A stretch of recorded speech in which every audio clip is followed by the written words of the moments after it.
Hi guys, very good morning to all of you. स्वागत है आप सबका आज के ਸੈਸ਼ਨ में। मैं सी ਰੌਲਗਰ ਤੁਹਾਡਾ ਸਾਰਿਆਂ ਦਾ ਸਵਾਗਤ ਕਰਦਾ ਹੈਗਾ ਅੱਜ ਦੇ ਸੈਸ਼ਨ ਵਿੱਚ। ਰੱਬ ਸਭ ਨੂੰ ਚੜ੍ਹਦੀ ਕਲਾ ਰੱਖੇ। ਇਹ ਪੰਜਾਬੀ ਵਿੱਚ ਤੁਹਾਡਾ ਸਵਾਗਤ ਹੋ ਰਿਹਾ। ਜਿਨ੍ਹਾਂ ਬੱਚਿਆਂ ਨੂੰ ਨਹੀਂ ਪਤਾ ਉਹਨਾਂ ਨੂੰ मैं ਦੱਸਦਾ ਇਹ ਪੰਜਾਬी हैगी है। जी हाँ, सो सब्जेक्ट हमारा चल रहा है cost accounting and day by day हम अपनी नॉलेज को एनहांस करते जा रहे हैं, बढ़ाते जा रहे हैं।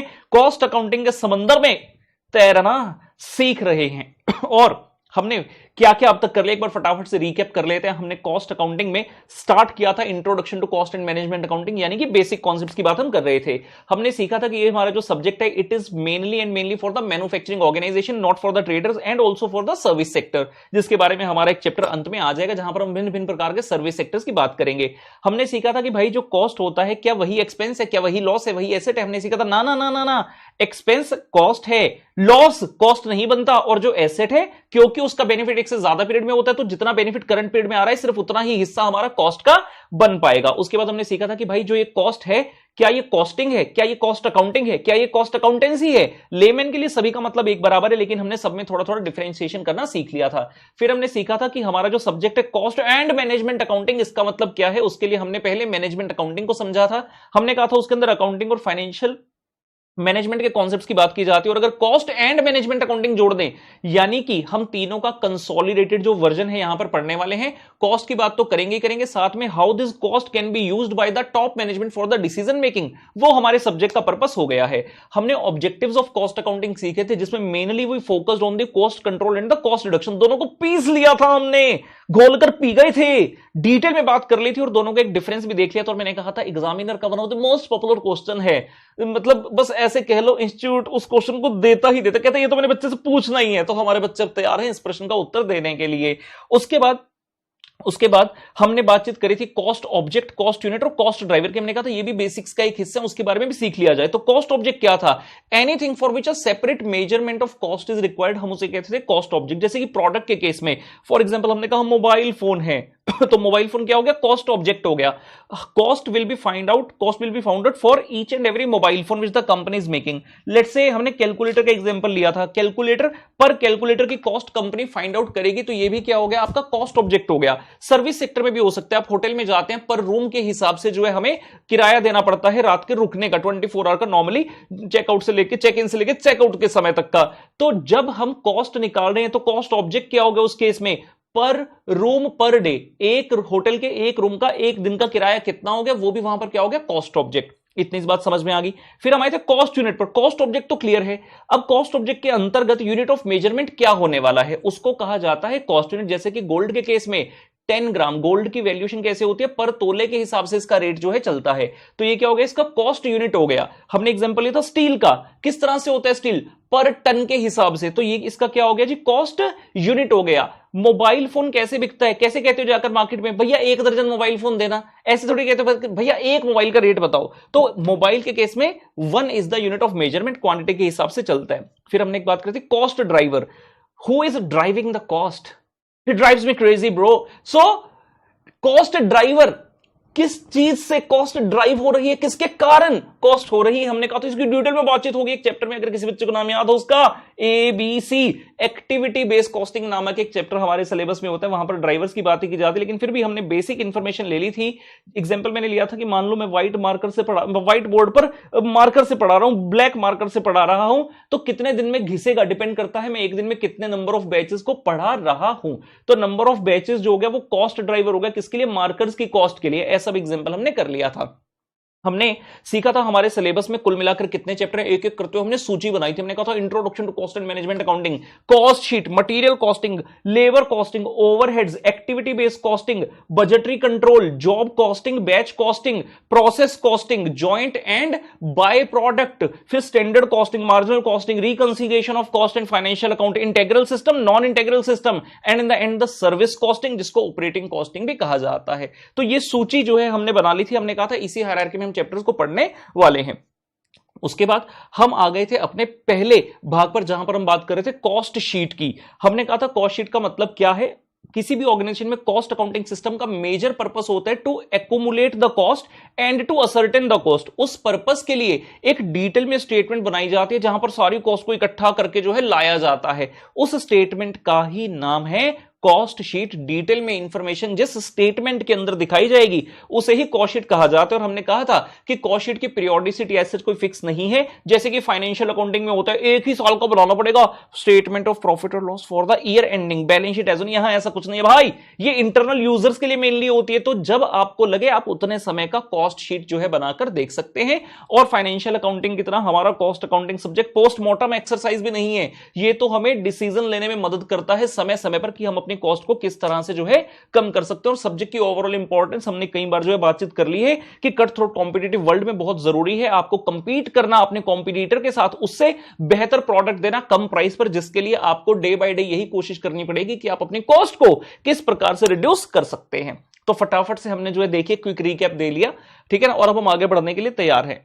आगे बढ़ने से पहले कुछ और इंपॉर्टेंट बातचीत आज करने का मन कर रहा है। 2-3 दिनों के पढ़े ही जा रहे हैं। बच्चे कह रहे हैं यार कुछ हमें बताओ, बच्चे परेशान हैं जब से सीए इंटर में आए हैं। खासकर सीए फाउंडेशन तो हो गया चलते फिरते। किसी ने कहा था 12वीं का ही सिलेबस है, 11वीं 12वीं का सिलेबस था, थोड़ा बहुत एडिशनल था। हंसते खेलते दे आए, पास हो गए, बहुत मजा आया। अब आ गए सीए इंटर में। जैसा मैंने पहले लेक्चर में कहा था, हमें कुछ दिन बाद ये फील होगा कि हम आए नहीं हैं, हमें लाया गया है।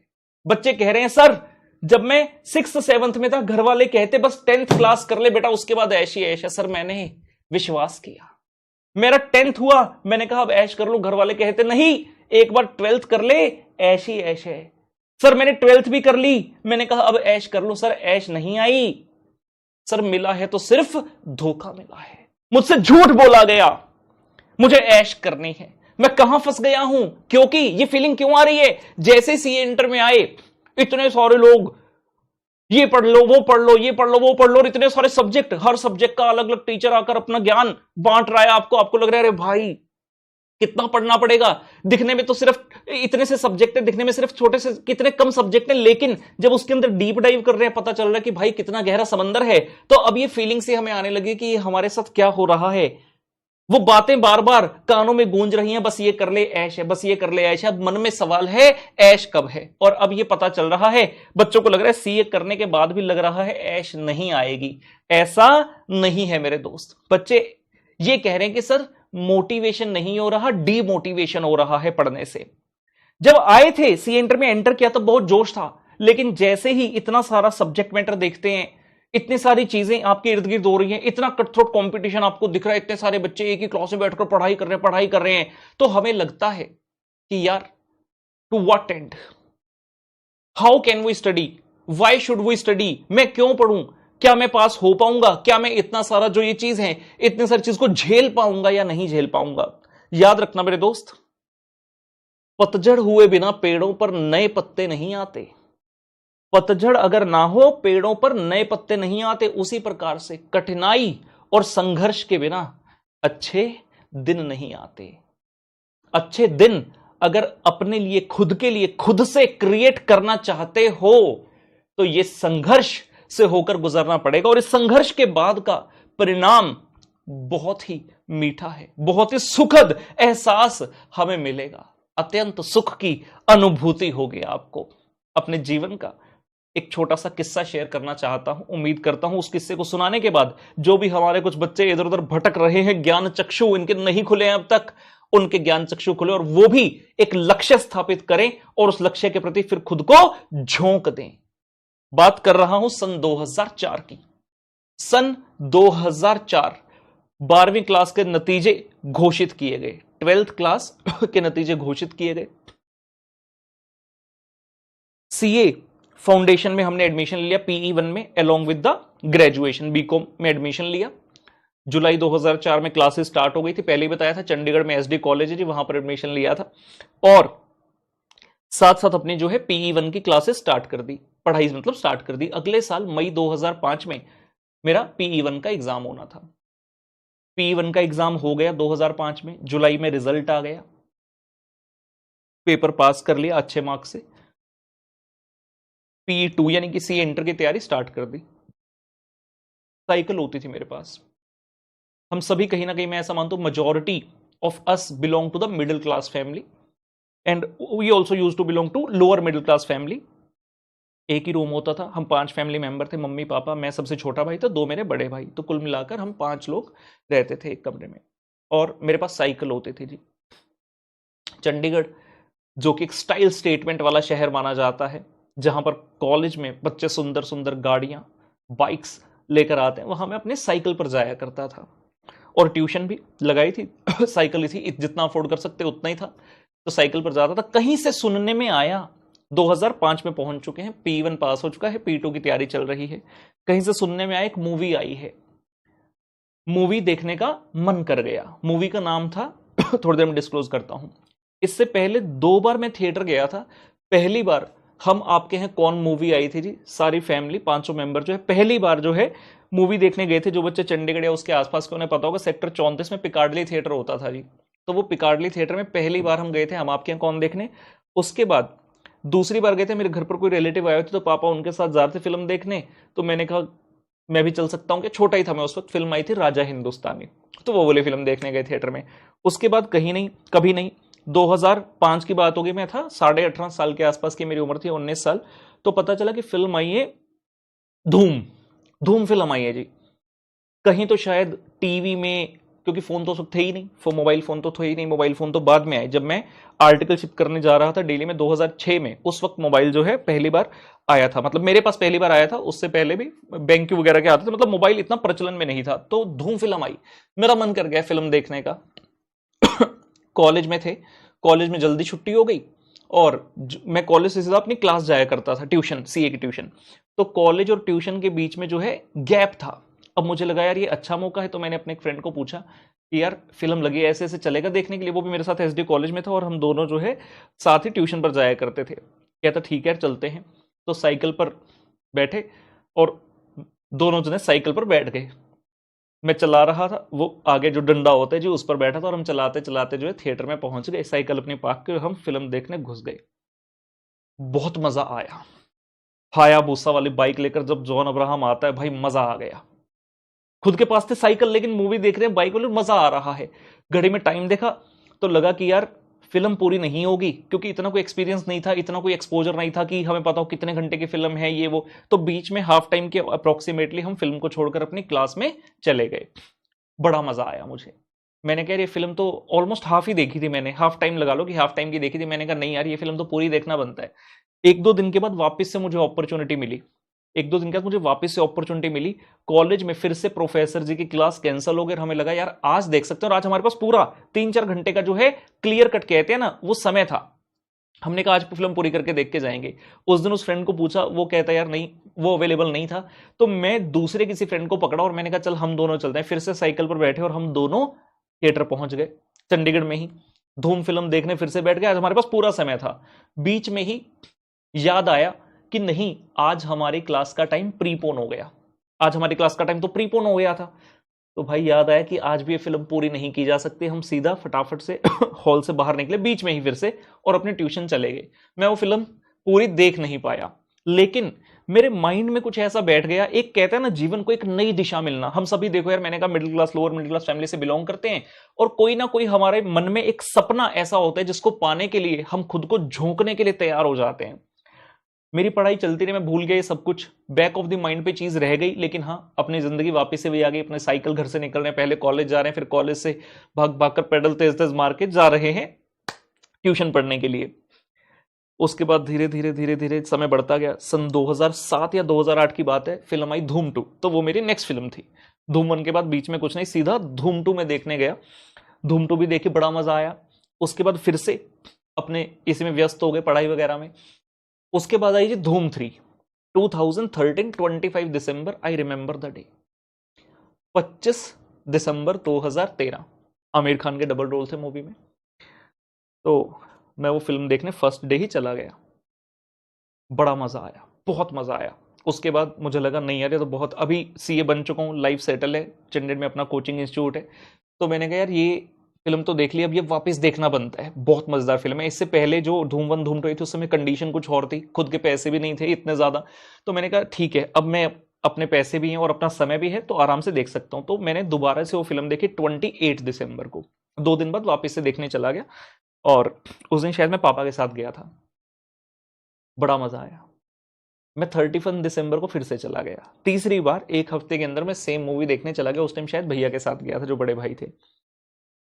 31 दिसंबर 2013 रात को निकला बाहर मूवी देखकर, 10 साढ़े 10 बजे का समय होगा। मुझे समझ में आ गया कि जो मेरा सपना था 10 साल पहले का, जो 2005 का सपना था, 31 दिसंबर 2013 रात की बात है, मैंने कहा ये सपना सच करने का वक्त अब आ गया है।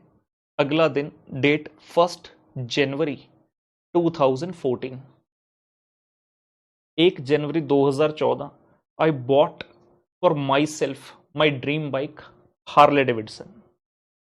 10 साल पहले मैं वही युवक था जो साइकिल चला रहा था। कॉलेज में सभी बच्चे लेकर आ रहे थे बाइक्स, कोई पल्सर लेकर आ रहे, कोई सीबीजी, कोई करिश्मा। उस समय की ये बहुत टॉप एंड बाइक्स रही हैं जिसके पास होती थी, बंदे बाकी के क्रेजी हो जाते थे। और 2014 1 जनवरी मेरी लाइफ का one of the most memorable days when I bought for myself the Harley Davidson bike, and I can't tell you the happiness which I had in my heart and in my eyes. मतलब मेरे लिए मैंने अपने जीवन के सपने को साकार कर लिया था। यही सीख है जिन बच्चों के मन में चल रहा है यार पढ़ाई करके क्या होगा, क्यों हो, घर वाले कहते हैं ये कर लो ऐश हो जाएगी, ये कर लो ऐश हो जाएगी। तो ऐश का मतलब क्या है? जो सपना देखा है उसे पूरा करना है। तो अगर हमारे मन में कोई सपना है, बहुत बढ़िया। अगर नहीं है अब तक, तो सपने देखना शुरू कीजिए। सर दुनिया बोलेगी ये क्या कर रहा है, सपने देख रहा है। अरे सपने नहीं देखेंगे तो सच कैसे होंगे? सर कई बार हमने अपने ना मन की बात किसी को कहनी चाहिए। कोई बच्चे मेरे को ये बात शेयर करते हैं, सर हमारे ना मन में एक चीज है कि मैं ये करना चाहता हूं, ये मेरा सपना है। जब किसी शेयर करते हैं ना तो लोग हंसते हैं कि औकात में रह के सपने देख। अगर औकात वाला सपना देखोगे ना तो जीवन में आगे ही नहीं बढ़ पाओगे, क्योंकि औकात वाला सपना तो बड़ी जल्दी पूरा हो जाएगा। सीए कर रहे हैं, सर मेरा ड्रीम है I want to buy a 2 BHK house for me. अरे भाई उसके लिए सीए करने की क्या जरूरत है? बीकॉम कर ले, बीकॉम के बाद एक्सपीरियंस के साथ आगे बढ़ जाएगा। 2 BHK घर तो वैसे ही ले लेगा। थोड़ा सपने को बड़ा कर, जो हद में नहीं है उसे सोच, हद से बाहर को सोच। जब सपना हद से बाहर का होगा तब जाकर एफर्ट लगेंगे उस सपने को पूरा करने के लिए। कंफर्ट जोन से बाहर आना होगा, एफर्ट जोन में जाना होगा। We don't have to be in the comfort zone. एक ही लाइफ मिली है यार, कुछ तो ऐसा करके जाएंगे कि दुनिया का पता नहीं, खुद को खुद के ऊपर नाज जरूर हो जाए। और याद रखना, जो लोग बोलते हैं ना कि तू पागल है, कैसा सपना देख रहा है, सपने को पाने के लिए, सपने को साकार करने के लिए साहब पागल बनना पड़ता है। वो सपना ही क्या जिसके लिए पागल ना बन पाए। मैंने अपने जीवन में 2004 से 2009 तक इतनी कठिन तपस्या की है, इतनी कठिन तपस्या की है। CA, CS, ICW, all India rank holder in all, साथ में ग्रेजुएशन वगैरह भी चल रही थी। चलो उसकी बात ज्यादा नहीं करते, लेकिन हाँ एटलीस्ट कॉलेज में अटेंडेंस के लिए, कॉलेज के एग्जाम देने के लिए तो जाना ही पड़ता था। ये सब कुछ किया उस समय पर, पूरी तरह से अपने आप को झोंक दिया। कोई फैमिली फंक्शन अटेंड नहीं किया, कुछ नहीं। घर में सिर्फ और सिर्फ एक ही कर्तव्य था, मैं सिर्फ पढ़ाई करता था। और एक ही एक्सपेक्टेशन थी घर वालों से, एक ही डिमांड थी कि मुझे डिस्टर्ब मत करना। और खुद को पहले प्रिपेयर किया इस जंग के लिए। अगर आप खुद का साथ देते ना, कई बार बच्चे बोलते हैं सर मेरे ना घर में माहौल नहीं है, मेरे घर वाले मुझे सपोर्ट नहीं करते। बेटा सब सपोर्ट करेंगे, पहला स्टेप तू ले। तो उनको ये प्रूव कर कि हां तू ऐसा कर रहा है कि वो तेरे को सपोर्ट करने के लिए मजबूर हो जाएं। So we have to do this at any cost. You are very lucky, you are in this course. मैं मानता हूं आप सब भाग्यशाली हैं, आप सीए जैसे कोर्स में, जहां पर कोई रिजर्वेशन कुछ नहीं चलता है तो सिर्फ आपकी मेहनत का बल, आपके ज्ञान का बल। और जो हम हमेशा कहते हैं ज्ञान ही परम बल है। तो ज्ञान एकत्रित करो, ज्ञान अर्जित करो, और कहते हैं ना फूंक दो अपने आप को इस अग्नि में, इस ज्वाला में, सो दैट हम एक नई पर्सनैलिटी बनकर, एक नए पर्सपेक्टिव के साथ जो है बाहर आए, और जो भी चीजें सोची हैं जीवन में करने की उन सभी को डेफिनेटली अचीव करेंगे। ठीक है ना? चलिए, तो ये जो जीवन का मेरे किस्सा है बहुत मेरे दिल के करीब है। और बड़ी सारी ऐसी और भी चीजें, कई बार बच्चों को लगता है भाई क्या बात है, टीचर है, सेट लाइफ यो ब्रो। ऐसे सब कुछ ऐसे सेट नहीं होता। हर किसी के जीवन में कठिनाइयां, परेशानियां आती हैं, और मैंने अपने जीवन में बहुत देखी हैं। जब जब हमारा ये बैच चलेगा अंत तक, बहुत सारी चीजें आपके शेयर करूंगा, और कोशिश करूंगा जीवन के प्रति आपको बहुत सी चीजें सिखा पाऊं, जिससे आपके लिए जीवन जीना थोड़ा सा आसान कर दूं। ठीक है ना? आइए जी, तो हम फटाफट से अब बढ़ते हैं आगे, बातचीत को बढ़ाएंगे। जितनी पढ़ाई हमने कर ली थी उसके आगे की बातचीत जो है करने जा रहे हैं। सो मैं आपको लेकर चलता हूं वहां पर जहां पर हमने लास्ट क्लास में छोड़ा था, सो दैट हम उससे आगे की बात कर सकें। हमने चैप्टर स्टार्ट किया था कॉस्ट शीट, हेडिंग ऐसा लिख लिया था हमने। Concept number 1 basics and meaning of cost sheet कर लिया था। Concept number 2 elements of cost, हमने ऐसा हेडिंग बना लिया था। हमने कहा था जो कॉस्ट है कई सारी तरह से आप उसको ना क्लासिफाई कर सकते हैं, लेकिन जो सबसे इंपॉर्टेंट क्लासिफिकेशन रहती है that is by the nature और बाय द एलिमेंट। तो कॉस्ट का नेचर क्या है या एलिमेंट क्या है, उसके हिसाब से खर्चे को हमने सीखा था 3 भागों में बांटा जा सकता है, जैसा कि आप स्क्रीन पर पुत्र देख पा रहे हैं। सबसे पहले मटेरियल, जितनी भी टेंजिबल चीजें हैं ऑर्गेनाइजेशन के अंदर आ रही हैं वो मटेरियल हो गई। नंबर 2 लेबर, जितनी भी वर्क फोर्स इन्वॉल्व है उनके लिए कंपनी जो खर्चा कर रही है, उनके लिए ऑर्गेनाइजेशन जो खर्चा कर रही है वो हो गया जी लेबर का कॉस्ट। और तीसरा एक्सपेंसेस, ऑर्गेनाइजेशन के अंदर पुत्र कोई भी खर्चा अगर हो रहा है बट अगर ना तो वो मटेरियल है और ना वो लेबर है तो वो क्या है, वो एक्सपेंस है। ये हमने सीख लिया था। फिर हमने कहा था भाई इनके अंदर ना जरा इनको 2 भाग में डिवाइड कर दो। मटेरियल कैन बी डायरेक्ट और indirect, labour can be direct और indirect, and expense can be direct और इनडायरेक्ट। डायरेक्ट का मतलब क्या था, हमने कहा था डायरेक्ट मटेरियल का मतलब the material which is present in the finished product which can be identified on a per unit basis. जैसे कि मेरे हाथों में ये है ब्लू वॉच, एक ये ब्लू वॉच है, इस ब्लू वॉच में एक ये स्ट्रैप है सिलिकॉन का, तो ये फिनिश प्रोडक्ट के अंदर दिख रहा है। ये कितने रुपए का है, मान लेते हैं इसकी कॉस्ट है 600 रुपए की, तो ये 600 रुपए क्या है, डायरेक्ट मटेरियल है। इस घड़ी में एक डायल है, मान लीजिए डायल है 1500 रुपए का, it is visible in the finished product, ये फिनिश प्रोडक्ट के अंदर विजिबल है, 1500 रुपए का है और पर यूनिट बेस पर आइडेंटिफाई होगा कि एक वॉच को बनाने के लिए 1500 रुपए का डायल लगा। तो ये एग्जांपल किसका है, डायरेक्ट मटेरियल का है। उसके बाद इनडायरेक्ट मटेरियल क्या है, मतलब है तो वो मटेरियल लेकिन it can not be seen in the finished product. जैसे कि जिस फैक्ट्री के अंदर ये वॉच बनी होगी उस फैक्ट्री के अंदर बड़ी बड़ी मशीन्स होंगी, एक मशीन से स्ट्रैप निकल रहा होगा, एक से डायल बनकर निकल रहा होगा, एक से सुइयां बनकर निकल रही होंगी, कांटे जिसको बोलते हैं घड़ी के कांटे, सेकंड वाला कांटा, मिनट वाला कांटा, घंटे वाला कांटा, तो ये सब निकल रहे होंगे। तो जितने भी मशीन्स लगे उन मशीन को चलाने के लिए कुछ ऑयलिंग ग्रीजिंग कर रहे हैं। एक वॉच को बनाने में कितने रुपए का ऑयल ग्रीस लगा है नहीं बता सकते। या फिर मैंने एग्जांपल लिया था चार्टर्ड अकाउंटेंट बन गया, आपने भी कंपनी ज्वाइन कर ली, पहले दिन स्वागत किया गया, स्वागत है आपका देवी और सज्जनों, आपका स्वागत है, और स्वागत में आपको डायरी पेन वगैरह दे दिया, आपको फीलिंग आ रही है I am a chartered accountant, मैं बड़ा आदमी हो गया हूं, मेरा स्वागत किया जा रहा है। सो ये जो आपको सामान दिया गया क्या ये मटेरियल है, जी हां कंपनी का खर्चा है, टेंजिबल आइटम है, लेकिन क्या इस घड़ी को बनाने में आपकी कितने रुपए की डायरी लगी है, कितने रुपए का पेन लगा है मित्रों, नहीं जान सकते, तो वो है इनडायरेक्ट मटेरियल।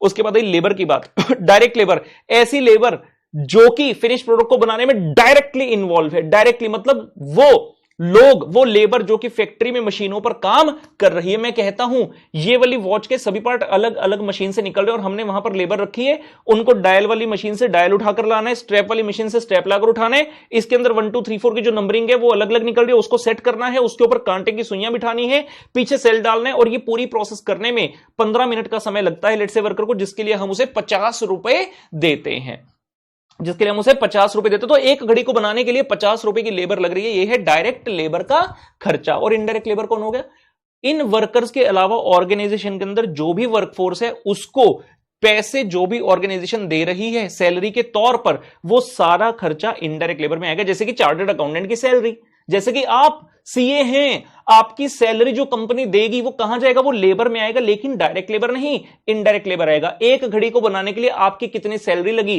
कोई डायरेक्ट कोरिलेशन नहीं है, तो वो लेबर कौन सी होगी पुत्र, इनडायरेक्ट लेबर। उसके बाद आया जी एक्सपेंसेस, हमने कहा मटेरियल और लेबर के अलावा जो भी खर्चा बचा वो सारे क्या है, एक्सपेंसेस हैं। जैसे कि फैक्ट्री का रेंट, मशीन की डेप्रिसिएशन, फैक्ट्री की इंश्योरेंस, रिपेयर एंड मेंटेनेंस का खर्चा, क्योंकि ना तो ये चीजें मटेरियल है ना लेबर है, ये कहां गई, एक्सपेंस में। एंड नॉर्मली जितने भी एक्सपेंस होंगे सभी के सभी इनडायरेक्ट नेचर के होते हैं, लेकिन बहुत ही कम ऐसे खर्चे होते हैं जो कि डायरेक्ट नेचर के होते हैं। मैंने अंतिम क्लास में एग्जांपल लिया था रॉयल्टी का, अगर आप बच्चों को याद हो, हमने कैलकुलेटर की बात करी थी, मैंने कहा मैंने भी कैलकुलेटर बनाना स्टार्ट कर दिया और मेरे कैलकुलेटर का नाम था राजा कैलकुलेटर।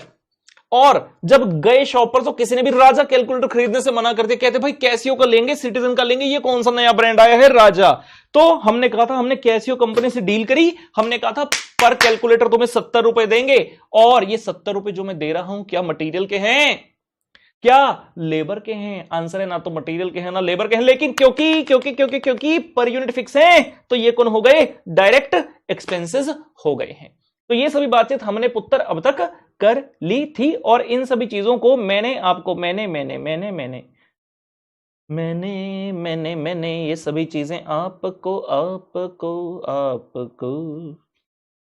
यहां से पढ़ा भी दी थी। अपनी कॉस्ट गाथा की किताब थी, और एक बार फिर से याद दिला दो जिन बच्चों तक अब तक किताब नहीं पहुंची है, किताबें पहुंचने में कई बार जो है विलंब लग जाता है, बड़ी सारी चीजें होती हैं, बच्चे इतने फटाफट ऑर्डर करते हैं कि बुक्स का स्टॉक बहुत बार खत्म हो जाता है, फिर वापस प्रिंट में जाती हैं, आती हैं, फिर हमारे यहां से डिस्पैच होता है, आपके घरों तक पहुंचने में देखिए थोड़ा समय तो लगता है इस प्रोसेस में। लेकिन चिंता की बात नहीं है, आरएसए हमेशा से एक चीज करता रहा है, वो है कि बच्चों की पढ़ाई के प्रति सीरियसनेस, और बच्चों की पढ़ाई किसी प्रकार से रुकनी नहीं चाहिए। तो पहले चैप्टर के जो पीडीएफ नोट्स हैं वो आपको अपने गूगल ड्राइव लिंक पर जो है मिल जाएंगे। चाहे आप क्लासेस पेन ड्राइव के माध्यम से ही अगर लेते हैं तो भी गूगल ड्राइव पर चैप्टर 1 के नोट्स मिल जाते हैं। पीडीएफ नोट्स मतलब जिसको आप सॉफ्ट कॉपी कह सकते हो, और इसका प्रिंट आउट भी ले सकते हैं। तो जो कॉस्ट गाथा का चैप्टर नंबर 1 में आपको यहां पर दिखा रहा हूं वो आपको मिल जाएगा गूगल ड्राइव पर, वहां से आप इसे डाउनलोड कर सकते हैं, ठीक है ना। जब तक की बुक्स नहीं आती तब तक आप इस तरह से पढ़ सकते हो, और जब बुक आएगी फिर तो आप बुक से पढ़ेंगे, ठीक है ना।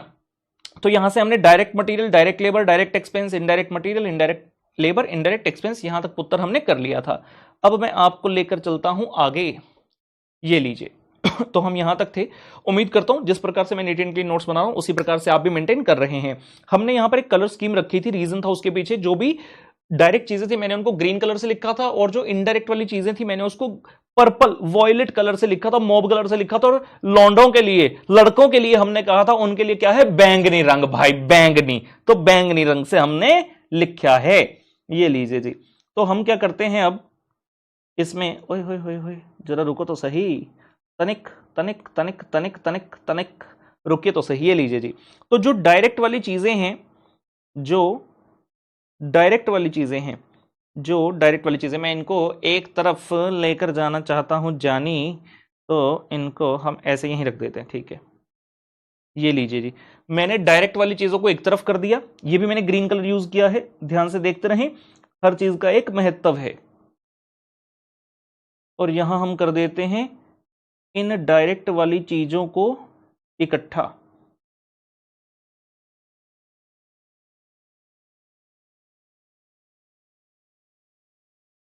ये लीजिए जी, ये डायरेक्ट वाली चीजें होगी ग्रीन कलर, और इनडायरेक्ट वाली चीजें हो गई मॉब कलर, बैंगनी रंग। ये लीजिए, जो डायरेक्ट वाली चीजें हैं, जब इन सब डायरेक्ट को इकट्ठा किया तो इनको मैं क्या कह सकता हूं, इनका नाम हो गया डायरेक्ट कॉस्ट। बड़ा ही सिंपल, तीनों चीजें डायरेक्ट वाली मिला दी तो इनका नाम हमने रख दिया डायरेक्ट कॉस्ट। और एक नया नाम आज आपके सामने आ रहा है, इनको प्राइम कॉस्ट भी कहा जाता है। We can call these by the name of prime cost also. तो ये कुछ टेक्निकल नेम्स हैं जो कि हमारे सब्जेक्ट संबंधित हैं, ये हमें याद रखने हैं। और आज पहले लेक्चर में लग रहा होगा, जब लास्ट लेक्चर में जाएंगे कि प्राइम कॉस्ट वो तो बच्चों वाली चीज है, मेरे एम बन जाओ, डायरेक्ट कॉस्ट, और इसी को प्राइम कॉस्ट भी कहा जाता है। वहीं जो आपके इनडायरेक्ट वाली चीजें हैं, जैसे ही मैं उन सबको इकट्ठा करता हूं तो इनका नाम बेटा क्या हो गया, in direct cost, indirect cost. और इसको पॉपुलरली जिस नाम से बुलाया जाता है बेटा उसे कहा जाता है ओवरहेड्स, इनडायरेक्ट कॉस्ट और ओवरहेड्स, ठीक है ना। सिलेबस हमारा स्टार्ट हो चुका है, धीरे धीरे हम प्रैक्टिकल की तरफ बढ़ रहे हैं, जिसका मेन हमारे सिलेबस में रहता है वेटेज। एग्जाम के अंदर भी चाहे क्वेश्चन ऑब्जेक्टिव टाइप का है, चाहे थ्योरी बेस है, चाहे ऐसे प्रैक्टिकल है, सब हमारे प्रैक्टिकल से ही जो है निकलेंगे।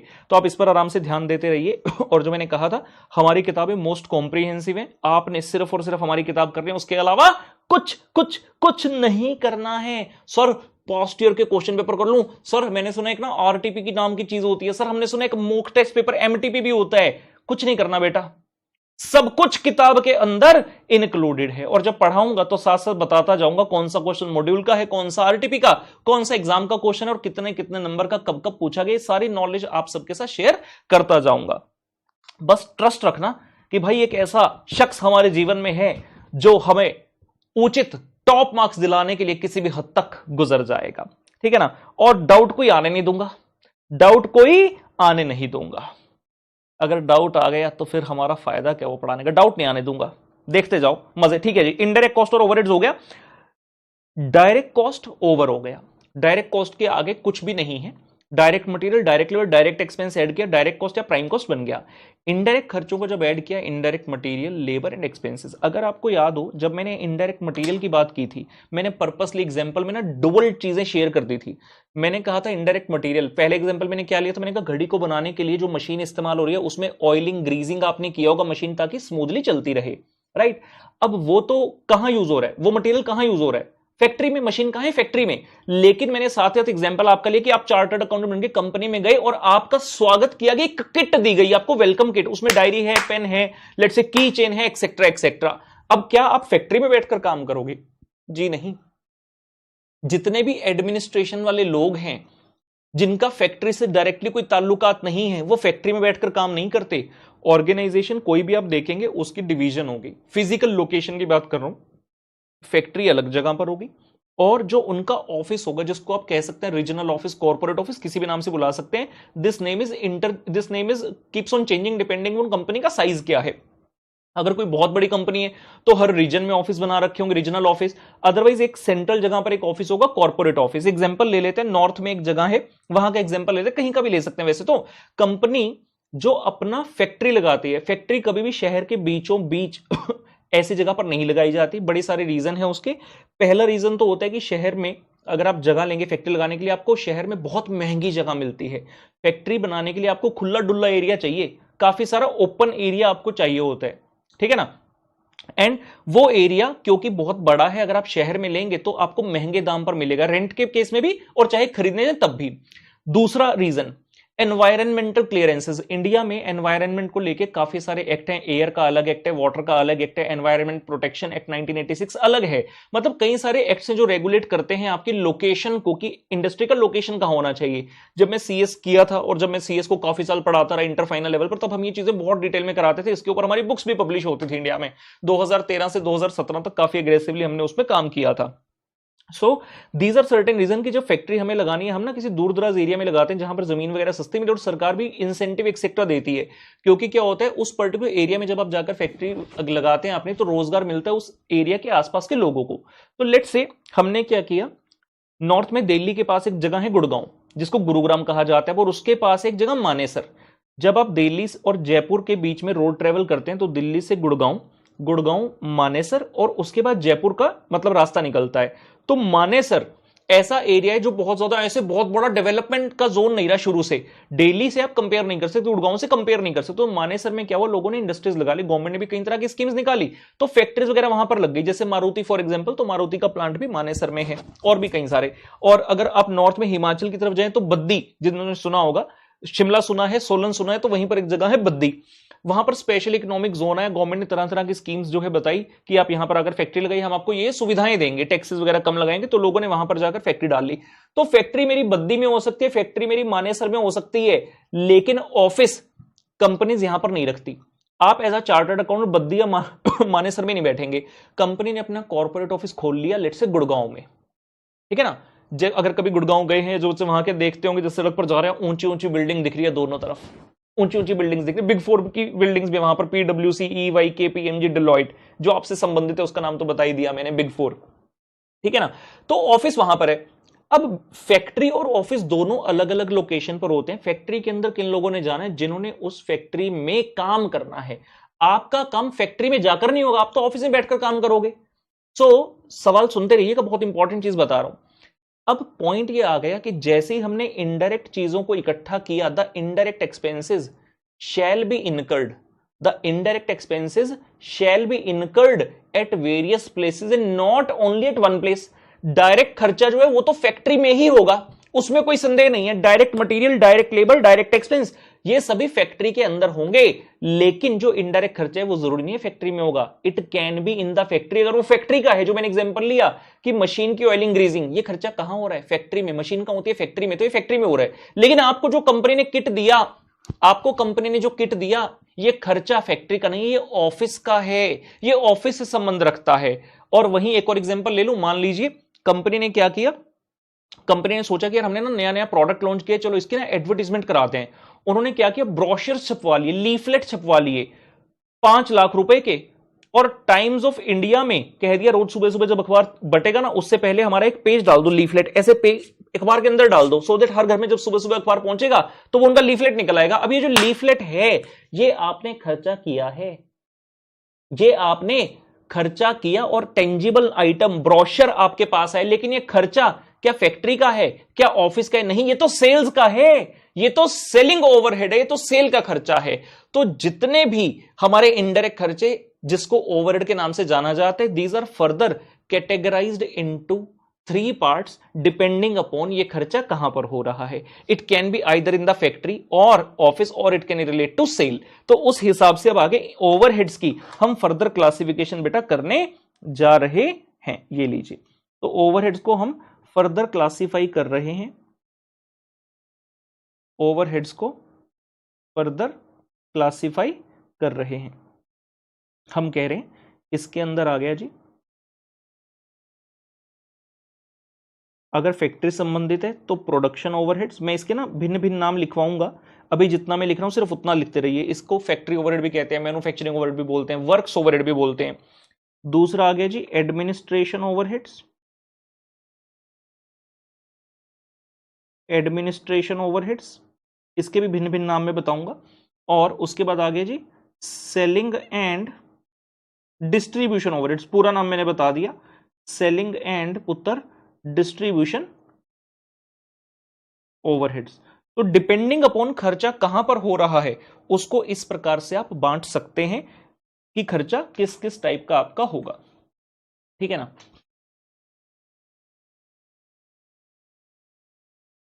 तो साथ छोड़ूंगा ना तेरे पीछे आऊंगा, छीन लूंगा या खुदा से मांग लाऊंगा। ये लीजिए जी, मैं आपको कॉस्ट गाथा में चलकर इन सब के बारे में ग्लिम्स दिखा देता हूं, बता तो मैंने दिया ही कि इनका मतलब क्या है।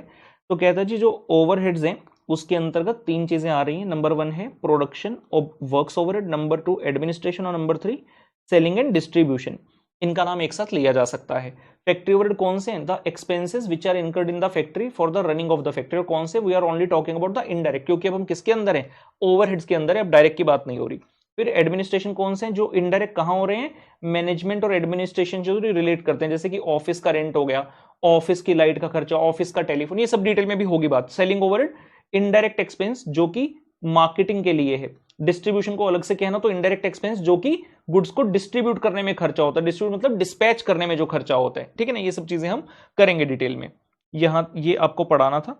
अभी हम वापस आ जाते हैं अपने इसी पेज पर। डायरेक्ट और इनडायरेक्ट के बारे में हम डिटेल में बात कर चुके हैं, फिर भी अगर एक लाइन में डिफाइन करना हो हमें डायरेक्ट को, हम यहां स्टार मार्क करके ना लिख देते हैं डायरेक्ट के बारे में। आइए, direct usually means that material or labor or expense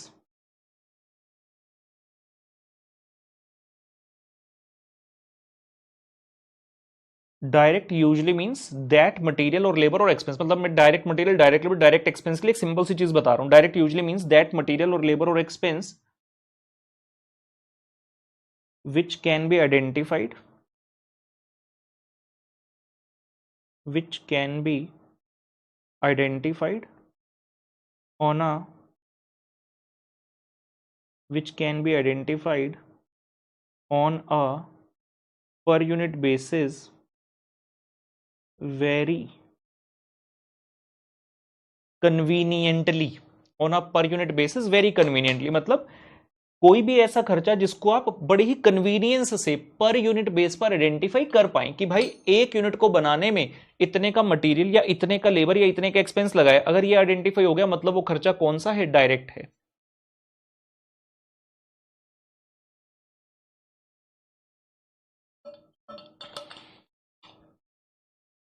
ठीक है ना, उम्मीद करता हूं लिख लिया। धीरे धीरे हम इस चैप्टर में आगे बढ़ रहे हैं। हमने ये सारी क्लासिफिकेशन क्यों की? अगर इसके बैकग्राउंड पर जाओ, हमने यहां पर जो बात सीखी थी कॉस्ट शीट, इसमें कॉन्सेप्ट नंबर 1 कर रहे थे, वहां पर मैंने आप बच्चों को एक पॉइंट लिखवाया था, a cost sheet is a statement showing in detail the various elements of cost. तो ये समझ में आ रहा होगा कि हम ये सब चीज क्यों पढ़ रहे हैं। हम ये चीज पढ़ रहे हैं बिकॉज हमें अब बनानी है कॉस्ट शीट। कॉस्ट शीट के अंदर इन सभी चीजों को ही एंटर करवाया जाएगा। तो हमें ये चीज समझ आ गई कि टोटल कुल मिलाकर 6 चीजें हैं, यही आएंगी। 6 चीजें कौन सी? Direct material, direct labour, direct expense, और indirect material, indirect labour, indirect expense. साथ में मैंने आपको क्या बताया, जो इनडायरेक्ट वाली चीजें उनको इकट्ठा करके ओवरहेड्स बोल सकते हैं, और ओवरहेड्स फर्दर 3 भाग में बट गए, डिपेंडिंग ऑन कहाँ का खर्चा है, प्रोडक्शन का है, ऑफिस यानी कि एडमिन का है, या फिर सेलिंग एंड डिस्ट्रीब्यूशन का है। तो अब हमें कॉस्ट शीट में जब एंटर करना है, हमें कॉस्ट शीट में इसी तरह से बात करनी है। डायरेक्ट खर्चे तीनों के तीन अलग लिख देने, और जो इनडायरेक्ट है उनको इनडायरेक्ट मटेरियल, इनडायरेक्ट लेबर ऐसे नहीं लिखना, उनको फैक्ट्री का है, ऑफिस का है, या सेलिंग का है, इस प्रकार से हमने बेटा उसके अंदर एंटर कराना है।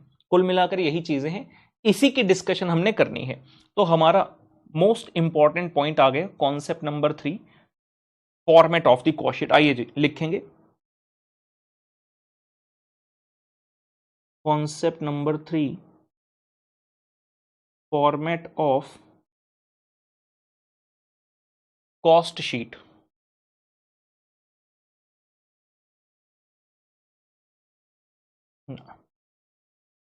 जब हेडिंग के नीचे लिखेंगे तो हमारा ऐसा लाइन जो है यूज होता है।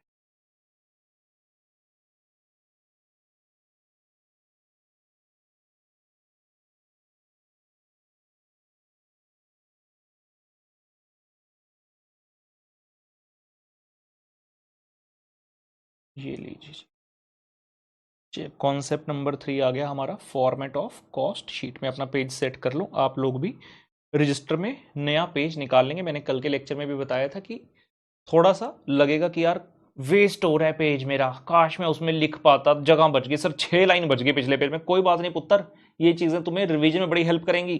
कॉन्सेप्ट नंबर 3 पर आ गए जी, format of cost sheet.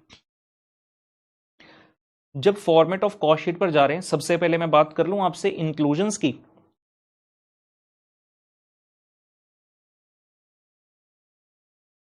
Inclusions, हमारी कॉस्ट शीट में क्या क्या चीजें आने वाली हैं।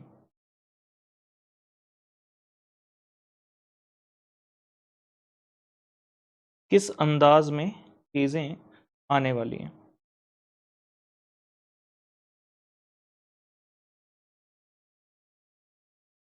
कुल मिलाकर इतनी बड़ी लाइन की आवश्यकता नहीं थी, 1 मिनट जी। कुल मिलाकर 2 चीजें आएंगी जिनकी मैं फर्दर क्लासिफिकेशन करूंगा। एक तो आएंगे एक्सपेंसेस और दूसरे आएंगे स्टॉक्स। एक्सपेंसेस कौन से, मैंने अभी आप लोगों के साथ डिस्कस किया। एक्सपेंस 2 टाइप के हैं, it can be the direct expense और it can be the indirect, मतलब डायरेक्ट वाले खर्चे और इनडायरेक्ट वाले खर्चे। तो एक तो हो गई डायरेक्ट कॉस्ट्स, एक हो गई जी इनडायरेक्ट कॉस्ट्स। एक खर्चे हो गए डायरेक्ट वाले, एक इनडायरेक्ट वाले। इनडायरेक्ट वाले बोले तो ओवरहेड, जिसको हमने देख लिया था प्रोडक्शन, एडमिनिस्ट्रेशन, सेलिंग, डिस्ट्रीब्यूशन में आएंगे। और एक है अदर कॉस्ट, एक है अदर कॉस्ट। सर ये क्या चीज है जी? कुछ साल पहले इंस्टीट्यूट ने कॉस्ट शीट के फॉर्मेट में बदलाव लाया, कुछ चीजें ऐसी ऐड करी जो कि पहले स्पेसिफिकली एडिड नहीं थी। ऐसा नहीं कि पहले वो आती नहीं थी, अगर उनसे संबंधित पॉइंट आ जाए तो उसको डाला जाता था, लेकिन क्योंकि इंस्टीट्यूट ने लिखकर नहीं बताया था ये चीजें कहां पर जाएंगी, तो एजम्पशन बेस्ड चलता था, क्योंकि वेगनेस थी थोड़ी। अब उस वेगनेस को खत्म कर दिया गया, वो कुछ चीजें भी ऐड करेगी, तो वो अदर कॉस्ट हो गई। अदर कॉस्ट मैंने उसका नाम लिख दिया। डायरेक्ट इनडायरेक्ट मेन है, अदर वाला भी एक हेडिंग बना दिया। सर ये स्टॉक का क्या मामला है, सर ये बताइए जरा, मैं बताता हूं। स्टॉक्स के अंदर पहले लिखवा दूं, उसके बाद फिर बताता हूं। स्टॉक्स 3 टाइप का होगा, स्टॉक 3 प्रकार का होगा। नंबर 1 रॉ मटेरियल, नंबर 2 पुत्र WIP, जिसको कहते हैं वर्क इन प्रोसेस या फिर वर्क इन प्रोग्रेस। जैसे आप अभी क्या हो, आप WIP हो, आप WIP हो, यू आर हाफ CA, ठीक है ना।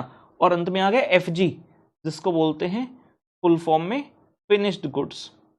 तो इन 3 चीजों का स्टॉक आएगा। सर ये बात थोड़ी सी समझ में नहीं आई, ये स्टॉक किस प्रकार से बढ़ रहा है, याद करें, बिल्कुल बेस याद करें। कॉस्ट अकाउंटिंग का क्या है, मैंने क्या सिखाया था, हम किसके लिए कर रहे हैं cost accounting, mainly manufacturing organisation के लिए। जब हम बात करते हैं एक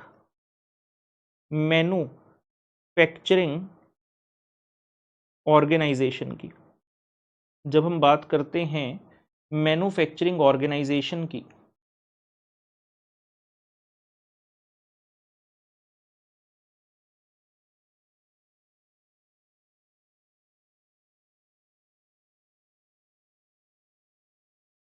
एक मैन्युफैक्चरिंग ऑर्गेनाइजेशन में हम क्या कर रहे हैं, हम कह रहे हैं जी there will be certain raw material. आप क्या करेंगे, you will input the raw material. हमने मटेरियल खरीदा, मटेरियल को एंटर कराया, बीच में क्या हुआ जी, प्रोसेसिंग हुई। उस प्रोसेसिंग के बाद वो क्या बन गया, फिनिश्ड प्रोडक्ट बन गया। उस प्रोसेस के बाद वो क्या बन गया, फिनिश्ड प्रोडक्ट बन गया। हमने ये सीखा है कि जब आप कॉस्ट शीट बना रहे हैं, अब थोड़ा सा अच्छे से जो है सुनेंगे, सारी बातों को ध्यान पूरी तरह से केंद्रित करेंगे। हम क्या कह रहे हैं, आपने रॉ मटेरियल इनपुट किया, प्रोसेसिंग हुआ, फिनिश्ड प्रोडक्ट जो है बन गया। मैन्युफैक्चरिंग ऑर्गेनाइजेशन की बात चल रही है और मैंने सिखाया था जो कॉस्ट शीट है वो जरूरी नहीं कि एक ईयर के लिए बनेगी, हाँ इतना जरूर है, it is prepared for a period, for a period. एक हफ्ते का है, एक महीने का है, 6 महीने का है, 2 महीने का है, क्वार्टर का, कैसे है। तो जिस भी मंथ की या जिस भी पीरियड, आई शुड से, जिस भी पीरियड की आप कॉस्ट शीट बना रहे हैं, उस पीरियड के स्टार्टिंग में, मान लो 1 महीने का बना रहा हो, तो उस मंथ की पहली डेट और उस मंथ की आखिरी डेट पर कुछ ना कुछ स्टॉक्स तो रहेंगे। तो वो स्टॉक्स कितने प्रकार के होंगे, स्टॉक्स 3 प्रकार के होंगे। स्टॉक का मतलब क्या है, जो सामान है आपके पास। तो मैन्युफैक्चरिंग ऑर्गेनाइजेशन के पास सबसे पहला सामान किस चीज का होगा, रॉ मटेरियल का। जो सामान आपने खरीद कर रखा है, जिसको कच्चा पदार्थ आप कह सकते हैं, कच्चा माल जिसको कह सकते हैं, उस कच्चे माल को प्रोसेस करके आपने क्या बना दिया, फिनिश प्रोडक्ट बना दिया। तो आपके पास आपके पास स्टॉक किसका पड़ा होगा, फिनिश प्रोडक्ट का। लेकिन यह भी तो पॉसिबल है कि किसी एक पर्टिकुलर टाइम पर हमारे पास ऐसा सामान भी पड़ा हो जो ना तो रॉ मटेरियल है और ना ही फिनिश प्रोडक्ट है। इसी सामान को हम कहते हैं वर्क इन प्रोसेस या फिर वर्क इन प्रोग्रेस। एक मिनट जी, पहले मैं अपनी इस लाइन को जरा ठीक कर दूं, ये थोड़ी सी हमारी, क्या बात है, तुम ऐसे ही उठकर आगे चले जाओगे। नई नई फीचर्स हैं, आजकल के सॉफ्टवेयर बहुत तेज हो गए हैं। तो हमने यहां से रॉ मटेरियल इनपुट किया और यहां से फिनिश प्रोडक्ट बाहर निकल आया। बीच में हमने क्या किया जी, प्रोसेसिंग किया। और जब ये यहां से लेकर यहां तक वाली स्टेज है, ठीक है ना, जब यहां से लेकर यहां तक वाली स्टेज है, इसके बीच में ना तो ये रॉ मटेरियल ना ही फिनिश प्रोडक्ट है, इसका नाम इस बीच में क्या है, इसको बोलते हैं वर्क इन प्रोग्रेस। तो जब हम बात कर रहे हैं कॉस्ट शीट की, इतना ध्यान रखिए, हमें इन सभी चीजों की बात करनी है। कैसे होगी, पूरे लॉजिक के साथ, डिटेल में, खूब डिटेल में मैं आपको पढ़ाने वाला हूं, क्योंकि ये हमारा बेस है, चैप्टर है पहला, ठीक है ना। कैसे आएंगे ये खर्चे, सर कौन सा पहले आएगा कौन सा बाद में आएगा, वो सब चीजें मैं बता दूंगा, उसके बारे में चिंता मत कीजिए। सिर्फ इतना समझिए कि कौन सी इंक्लूजन्स होने वाली हैं। खर्चे आएंगे, उसके अलावा स्टॉक आएंगे। स्टॉक आएगा 3 चीजों का, मटेरियल का, वर्क इन प्रोग्रेस का, फिनिश्ड प्रोडक्ट का, और उसके आने से क्या होगा, क्यों होगा, कैसे होगा, वो सब चीजों के जवाब आपको मिलेंगे। बस इत्मीनान बनाए रखिए, इत्मीनान बनाए रखिए। फॉर्मेट ऑफ कॉस्ट शीट हमारा रेडी होने जा रहा है, ठीक है ना। ये लीजिए, हम सीधा आ गए जी, कॉस्ट शीट का फॉर्मेट बनाना स्टार्ट कर रहे हैं। ये हमारे इस चैप्टर में आप मानकर चलिए जो भी बना रहे हैं, ये इस चैप्टर के ऑलमोस्ट हर प्रश्न के अंदर जो है हमें बनाना होगा, जिसकी खूब सारी प्रैक्टिस क्लास में और खूब सारी प्रैक्टिस होमवर्क में हम करने वाले हैं। चलिए जी, हेडिंग लिखते हैं, कॉस्ट शीट ब्रैकेट में स्टेटमेंट ऑफ कॉस्ट। कई बार आपको देखेगा आईसीए ना नाम यूज करते हैं स्टेटमेंट ऑफ कॉस्ट, उससे कोई फर्क नहीं पड़ता, आप इसको दोनों में से किसी भी नाम से बुला सकते हैं। पॉपुलर नेम इसका है कॉस्ट शीट, ठीक है। तो कॉस्ट शीट, जिसको स्टेटमेंट ऑफ कॉस्ट भी कहा जाता है, ऑफ डैश, मतलब जो भी ऑर्गेनाइजेशन का नाम है, क्वेश्चन जो आपको बताएगा यहां पर वो डाल देना, A limited, B limited, C limited, बाबू लिमिटेड, सोना लिमिटेड, जादू टोना लिमिटेड, वट एवर, जो भी क्वेश्चन कहेगा वो ऐथे आप पा देना। उसके बाद कितने पीरियड के लिए है वो हमने डाल देना, for the period, for the period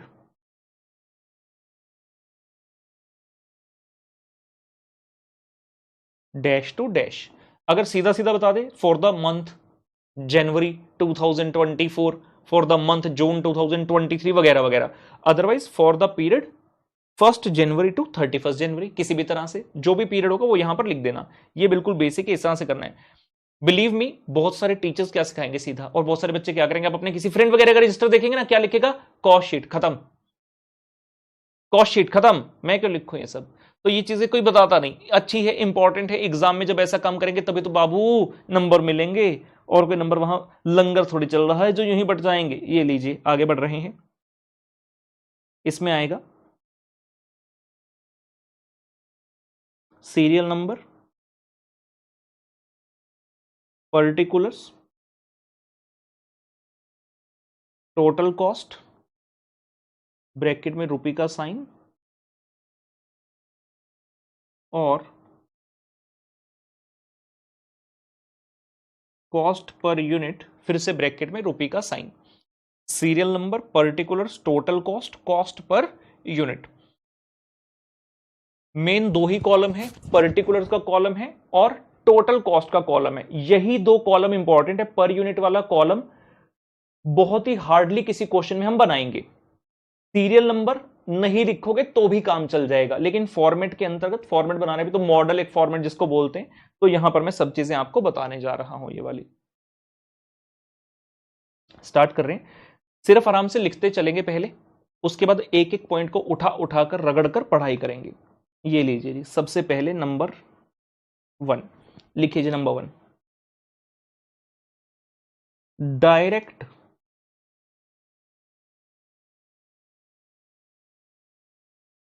material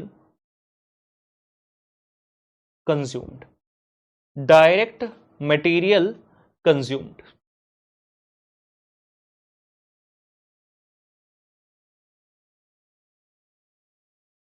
number 2, direct employ cost, कैसे लिखते हैं, डायरेक्ट एम्प्लॉय ब्रैकेट में लेबर,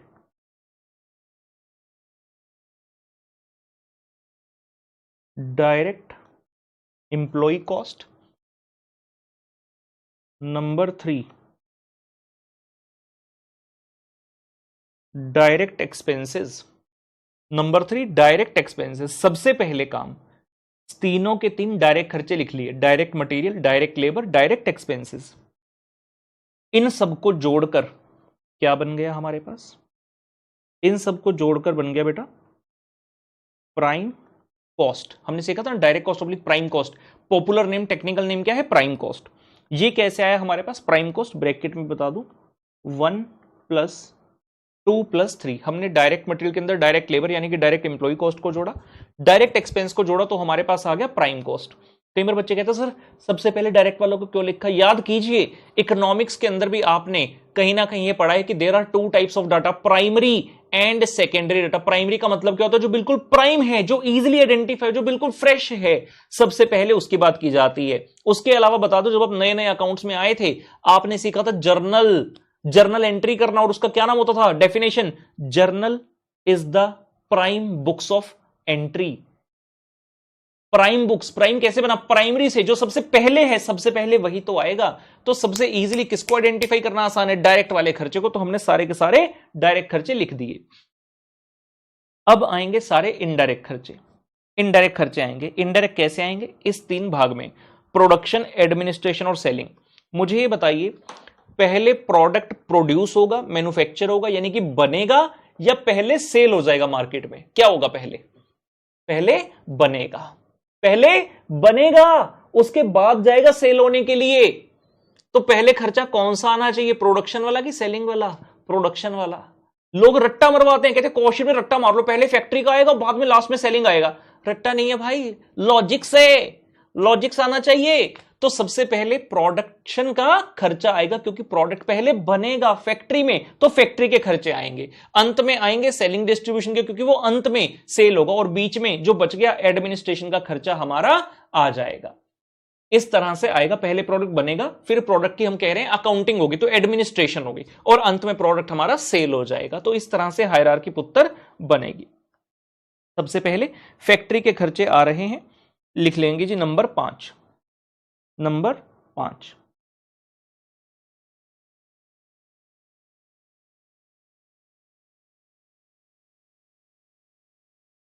वर्क्स ओवरहेड्स।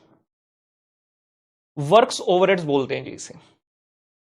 जैसे ही आपने प्राइम कॉस्ट के अंदर वर्क्स ओवरहेड को ऐड किया, हमारा जो आ जाएगा टर्म, इसको बोला जाता है gross works cost.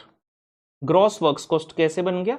Prime cost के अंदर हमने वर्क्स ओवरहेड को पुत्र ऐड कर लिया, ये बन गया gross works cost. Gross works cost. उसके बाद आ रही जी नंबर 7,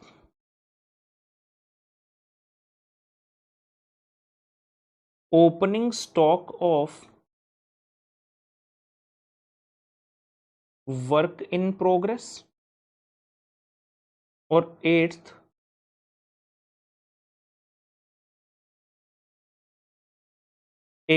क्लोजिंग स्टॉक ऑफ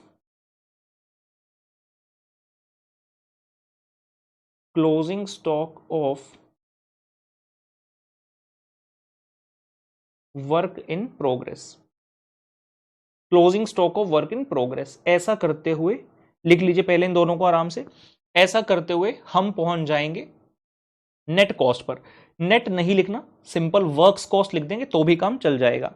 इन दोनों को एडजस्ट करने के बाद हम आएंगे works cost per.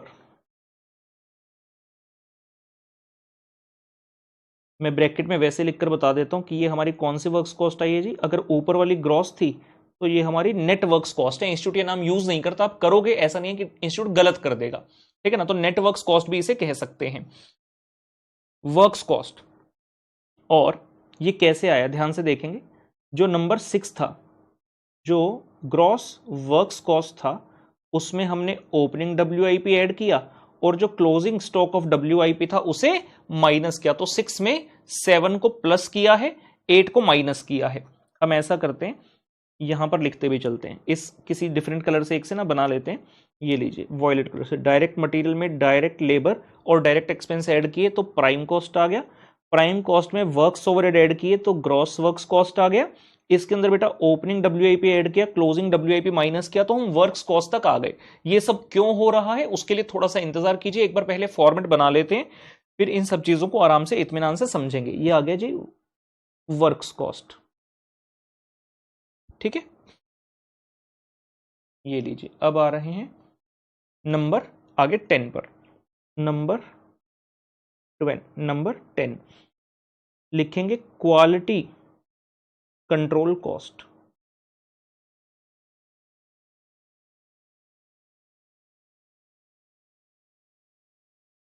Quality control cost लिखते जाएंगे। ये पता कौन सी चीजें हैं?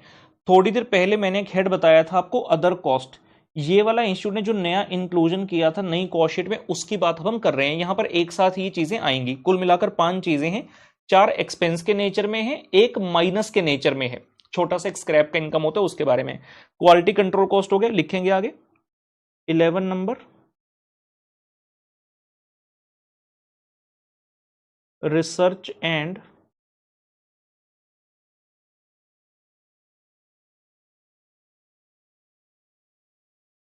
Development cost. 11 number research and development cost. Number 12 administration overheads. Administration overheads bracket में लिखेंगे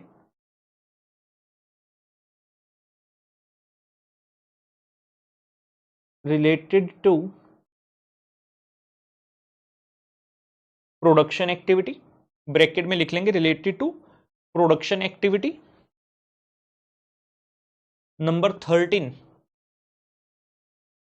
13 लिख रहे हैं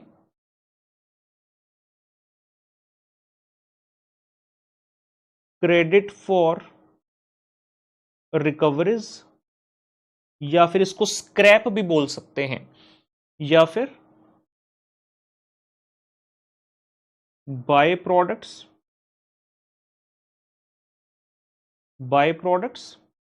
या फिर मिसलेनियस इनकम, या फिर miscellaneous income. Credit for recoveries oblique scrap oblique by products oblique miscellaneous income. 14th 14th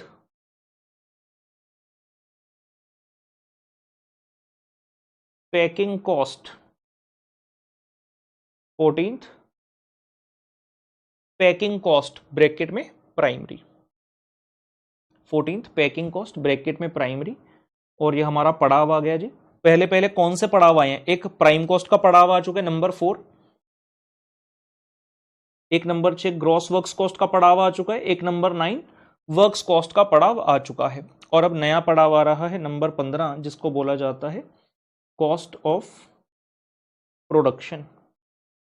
इसका नाम है भाइयों और बहनों कॉस्ट ऑफ प्रोडक्शन।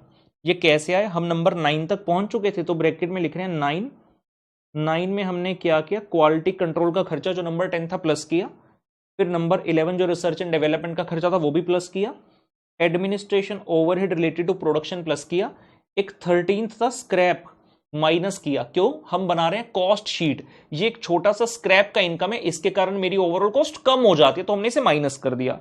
और एक पैकिंग का खर्चा है प्राइमरी, उसे ऐड कर दिया नंबर 14 को, तो हम 15 नंबर पर कॉस्ट ऑफ प्रोडक्शन पर आ गए। और यहां भी हम सिंबल लगा लेते हैं, क्वालिटी का खर्चा, रिसर्च एंड डेवलपमेंट का खर्चा, administration overheads, credit for recovery को माइनस कर दिया और पैकिंग को ऐड कर दिया जी। यहां तक नोट कर लीजिए।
हाँ जी, यहां तक हो गया है नोट।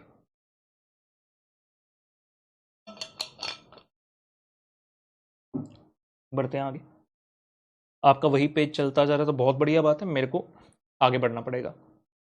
बच्चों के मन में प्रश्न आना स्टार्ट हो गया, जिन बच्चों का पेज भरने वाला होगा, सर कितने लाइन और हैं, सर कितने लाइन और हैं?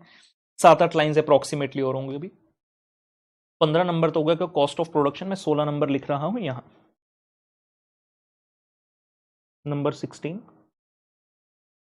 लिखेंगे जी, opening stock of finished goods, opening stock of finished goods. Number 17 लिखेंगे बेटा, closing stock of finished goods.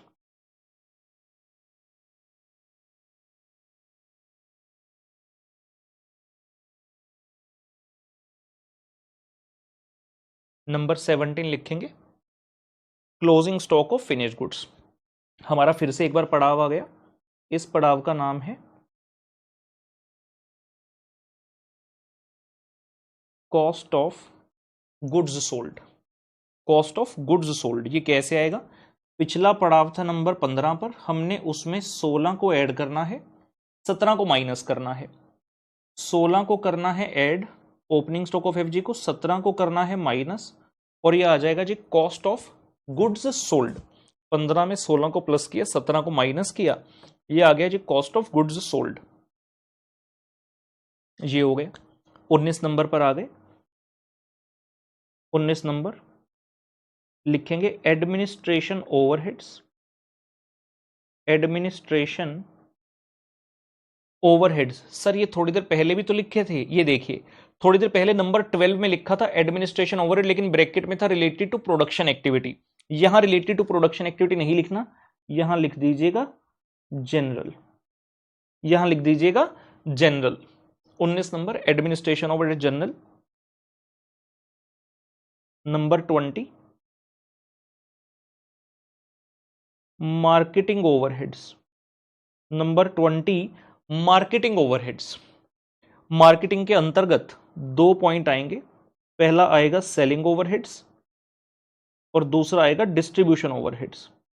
हालांकि एग्जाम के अंदर हमें दोनों को ऐसा जरूरी नहीं है कि अलग से बताना होता है, सेलिंग और ओवरहेड्स को इकट्ठे करके भी दिखा दिया तो भी इंस्टीट्यूट नंबर कट नहीं करता।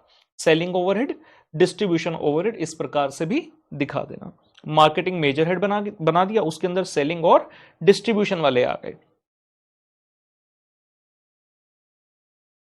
21 नंबर इंटरेस्ट, इसको स्टार मार्क करके लिख लेना। 21 नंबर इंटरेस्ट, इसको स्टार मार्क करके हमने लिख लेना जी। बहुत समय तक इस बारे में चर्चा होती रही कि इंटरेस्ट आना चाहिए या नहीं आना चाहिए। There are two schools of thought. अब हम ये जानते हैं कि कॉस्ट एज सब्जेक्ट के लिए कोई ऐसा नहीं कि लॉ बना हुआ है कि किसी ने बताया कि भाई ऐसा ही होगा, इस सेक्शन में लिखे, सब सेक्शन में लिखा है। जैसे अकाउंट से जो आप statement of P and L balance sheet बनाते हैं, those are given as per the companies act, schedules and proper जहां पर बताया गया और उसकी अवहेलना नहीं की जा सकती। लेकिन यहां पर कोई एक्ट नहीं है बताने वाला। तो there are two schools of thought. एक स्कूल ऑफ थॉट कहते हैं कि interest should not be taken into account, क्योंकि प्रोडक्शन से उसका डायरेक्टली कोई संबंध नहीं है, तो हमारी कॉस्ट शीट में ना आए। वहीं कुछ लोगों का यह कहना है कि interest should occur in the cost sheet. तो काफी समय तक इंस्टीट्यूट भी टू माइंड लेकर चलता था। कुछ समय पहले तक इंस्टीट्यूट, कुछ साल पहले तक ये कहता था इंटरेस्ट नहीं आएगा। फिर इंस्टीट्यूट ने कुछ साल पहले से कहना स्टार्ट कर दिया इंटरेस्ट आएगा। लेकिन सवाल खड़ा हुआ इंटरेस्ट आएगा कहां, क्योंकि ना तो ये स्पेशली फाइनेंस का है खर्चा, ना ऑफिस का है, ना सेल वालों का है। तो कहते हैं ऐसा करना, जब लास्ट में पहुंच जाओगे ना कॉस्ट शीट के, तो इसको एक अलग से हेड डालकर दिखा देना। लेकिन ये मार्केटिंग ओवरहेड का हिस्सा नहीं है। मैंने इसको 20th के अंदर नहीं लिखा, मैंने 21 नंबर बनाकर अलग से लिखा है इंटरेस्ट, तो इसे यहीं पर लिखा रहने देंगे। और मुश्किल से कोई क्वेश्चन होगा जिसमें इंटरेस्ट का पॉइंट आएगा, ऐसा कोई इंपॉर्टेंट पॉइंट नहीं है। लेकिन हाँ, अगर आ जाए तो बहुत सारे बच्चे इसे यहां से डिलीट कराएंगे, बहुत सारे बच्चों को, कि ये सिखाया नहीं जाएगा कि इंटरेस्ट इसका पार्ट है, जबकि हमारे इंस्टीट्यूट ने मॉड्यूल में स्पेसिफिकली लिख कर दिया है कि ये अभिन्न अंग है कॉस्ट शीट का। ये लीजिए जी, ये हमारा अंतिम पड़ाव ऑलमोस्ट आ रहा है, नंबर 22। ये हो गया जी कॉस्ट ऑफ सेल्स। कैसे आया? जो हमारा पिछला पड़ाव था कॉस्ट ऑफ गुड्स सोल्ड, उसके अंदर 19 एडमिनिस्ट्रेशन को ऐड किया, 20th मार्केटिंग ओवरहेड को ऐड किया पुत्र, और 21 को भी ऐड किया, तो हम नंबर 22 कॉस्ट ऑफ सेल तक आ गए हैं। 22 नंबर कॉस्ट ऑफ सेल तक हम पहुंच गए। कॉस्ट शीट में ये अंतिम कॉस्ट है, this is the last cost. इसके अलावा कुछ भी नहीं लिखना होता, इसके अलावा हमें कुछ भी नहीं लिखना।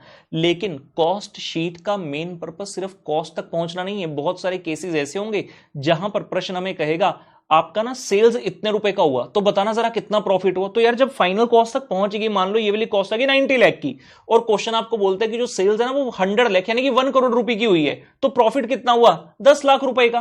तो वो प्रॉफिट भी हम यहीं पर निकालकर बता देंगे। लिख रहे हैं नंबर 23 प्रॉफिट, और ये फाइनली आ गया जी नंबर 24 सेल्स। ये कैसे आया? जो 22 था कॉस्ट ऑफ सेल, उसके अंदर 23 हमने प्लस किया, तो ये आपका आ गया जी सेल्स। ये लीजिए, यहां पर हमारी कॉस्ट शीट का अंत होता है।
ठीक है जी, यहां तक हमने देख लिया। कॉस्ट शीट का फॉर्मेट हमारा डन हो गया। Now we need to understand. अभी इसमें बहुत कुछ बाकी है, हम एक एक पॉइंट को पकड़कर जो है इवेल्युएट करेंगे, लेकिन सबसे पहले एक general understanding of cost sheet में करवा देता हूं आपको। सबसे पहले हमने क्या लिखा, जितने भी डायरेक्ट खर्चे थे उनको एक एक करके लिखा, डायरेक्ट मटेरियल, डायरेक्ट लेबर और डायरेक्ट एक्सपेंस, इनका जो टोटल है प्राइम कॉस्ट आ गया। ठीक है ना, ये तीन मेन कॉस्ट कौन सी होगी, direct cost, these all are direct cost. उसके अलावा हमने कहा था आपके इनडायरेक्ट खर्चों के, जिसको आप तीन भागों में बांटोगे, फैक्ट्री का खर्चा, ऑफिस यानी कि एडमिनिस्ट्रेशन, और मार्केटिंग यानी कि सेलिंग एंड डिस्ट्रीब्यूशन। ये रहा आपका फैक्ट्री का खर्चा, वर्क्स ओवरहेड जिसको बोलते हैं। ये रहा आपका एडमिनिस्ट्रेशन का खर्चा, जनरल जिसको लिखा, और ये रहा आपका सेलिंग एंड डिस्ट्रीब्यूशन का खर्चा। इंटरेस्ट के साथ हमने स्टार लगा दिया, मैंने बता दिया कोई ऐसे इंपॉर्टेंट खर्चा नहीं है, लेकिन अगर आ जाए तो हमें यहां पर लिखना होगा। तो ये 6 के 6 खर्चे हमने लिख दिए। हम जब स्टार्टिंग सेंट तक गए तो हमारे पास ना पड़ाव आते रहे।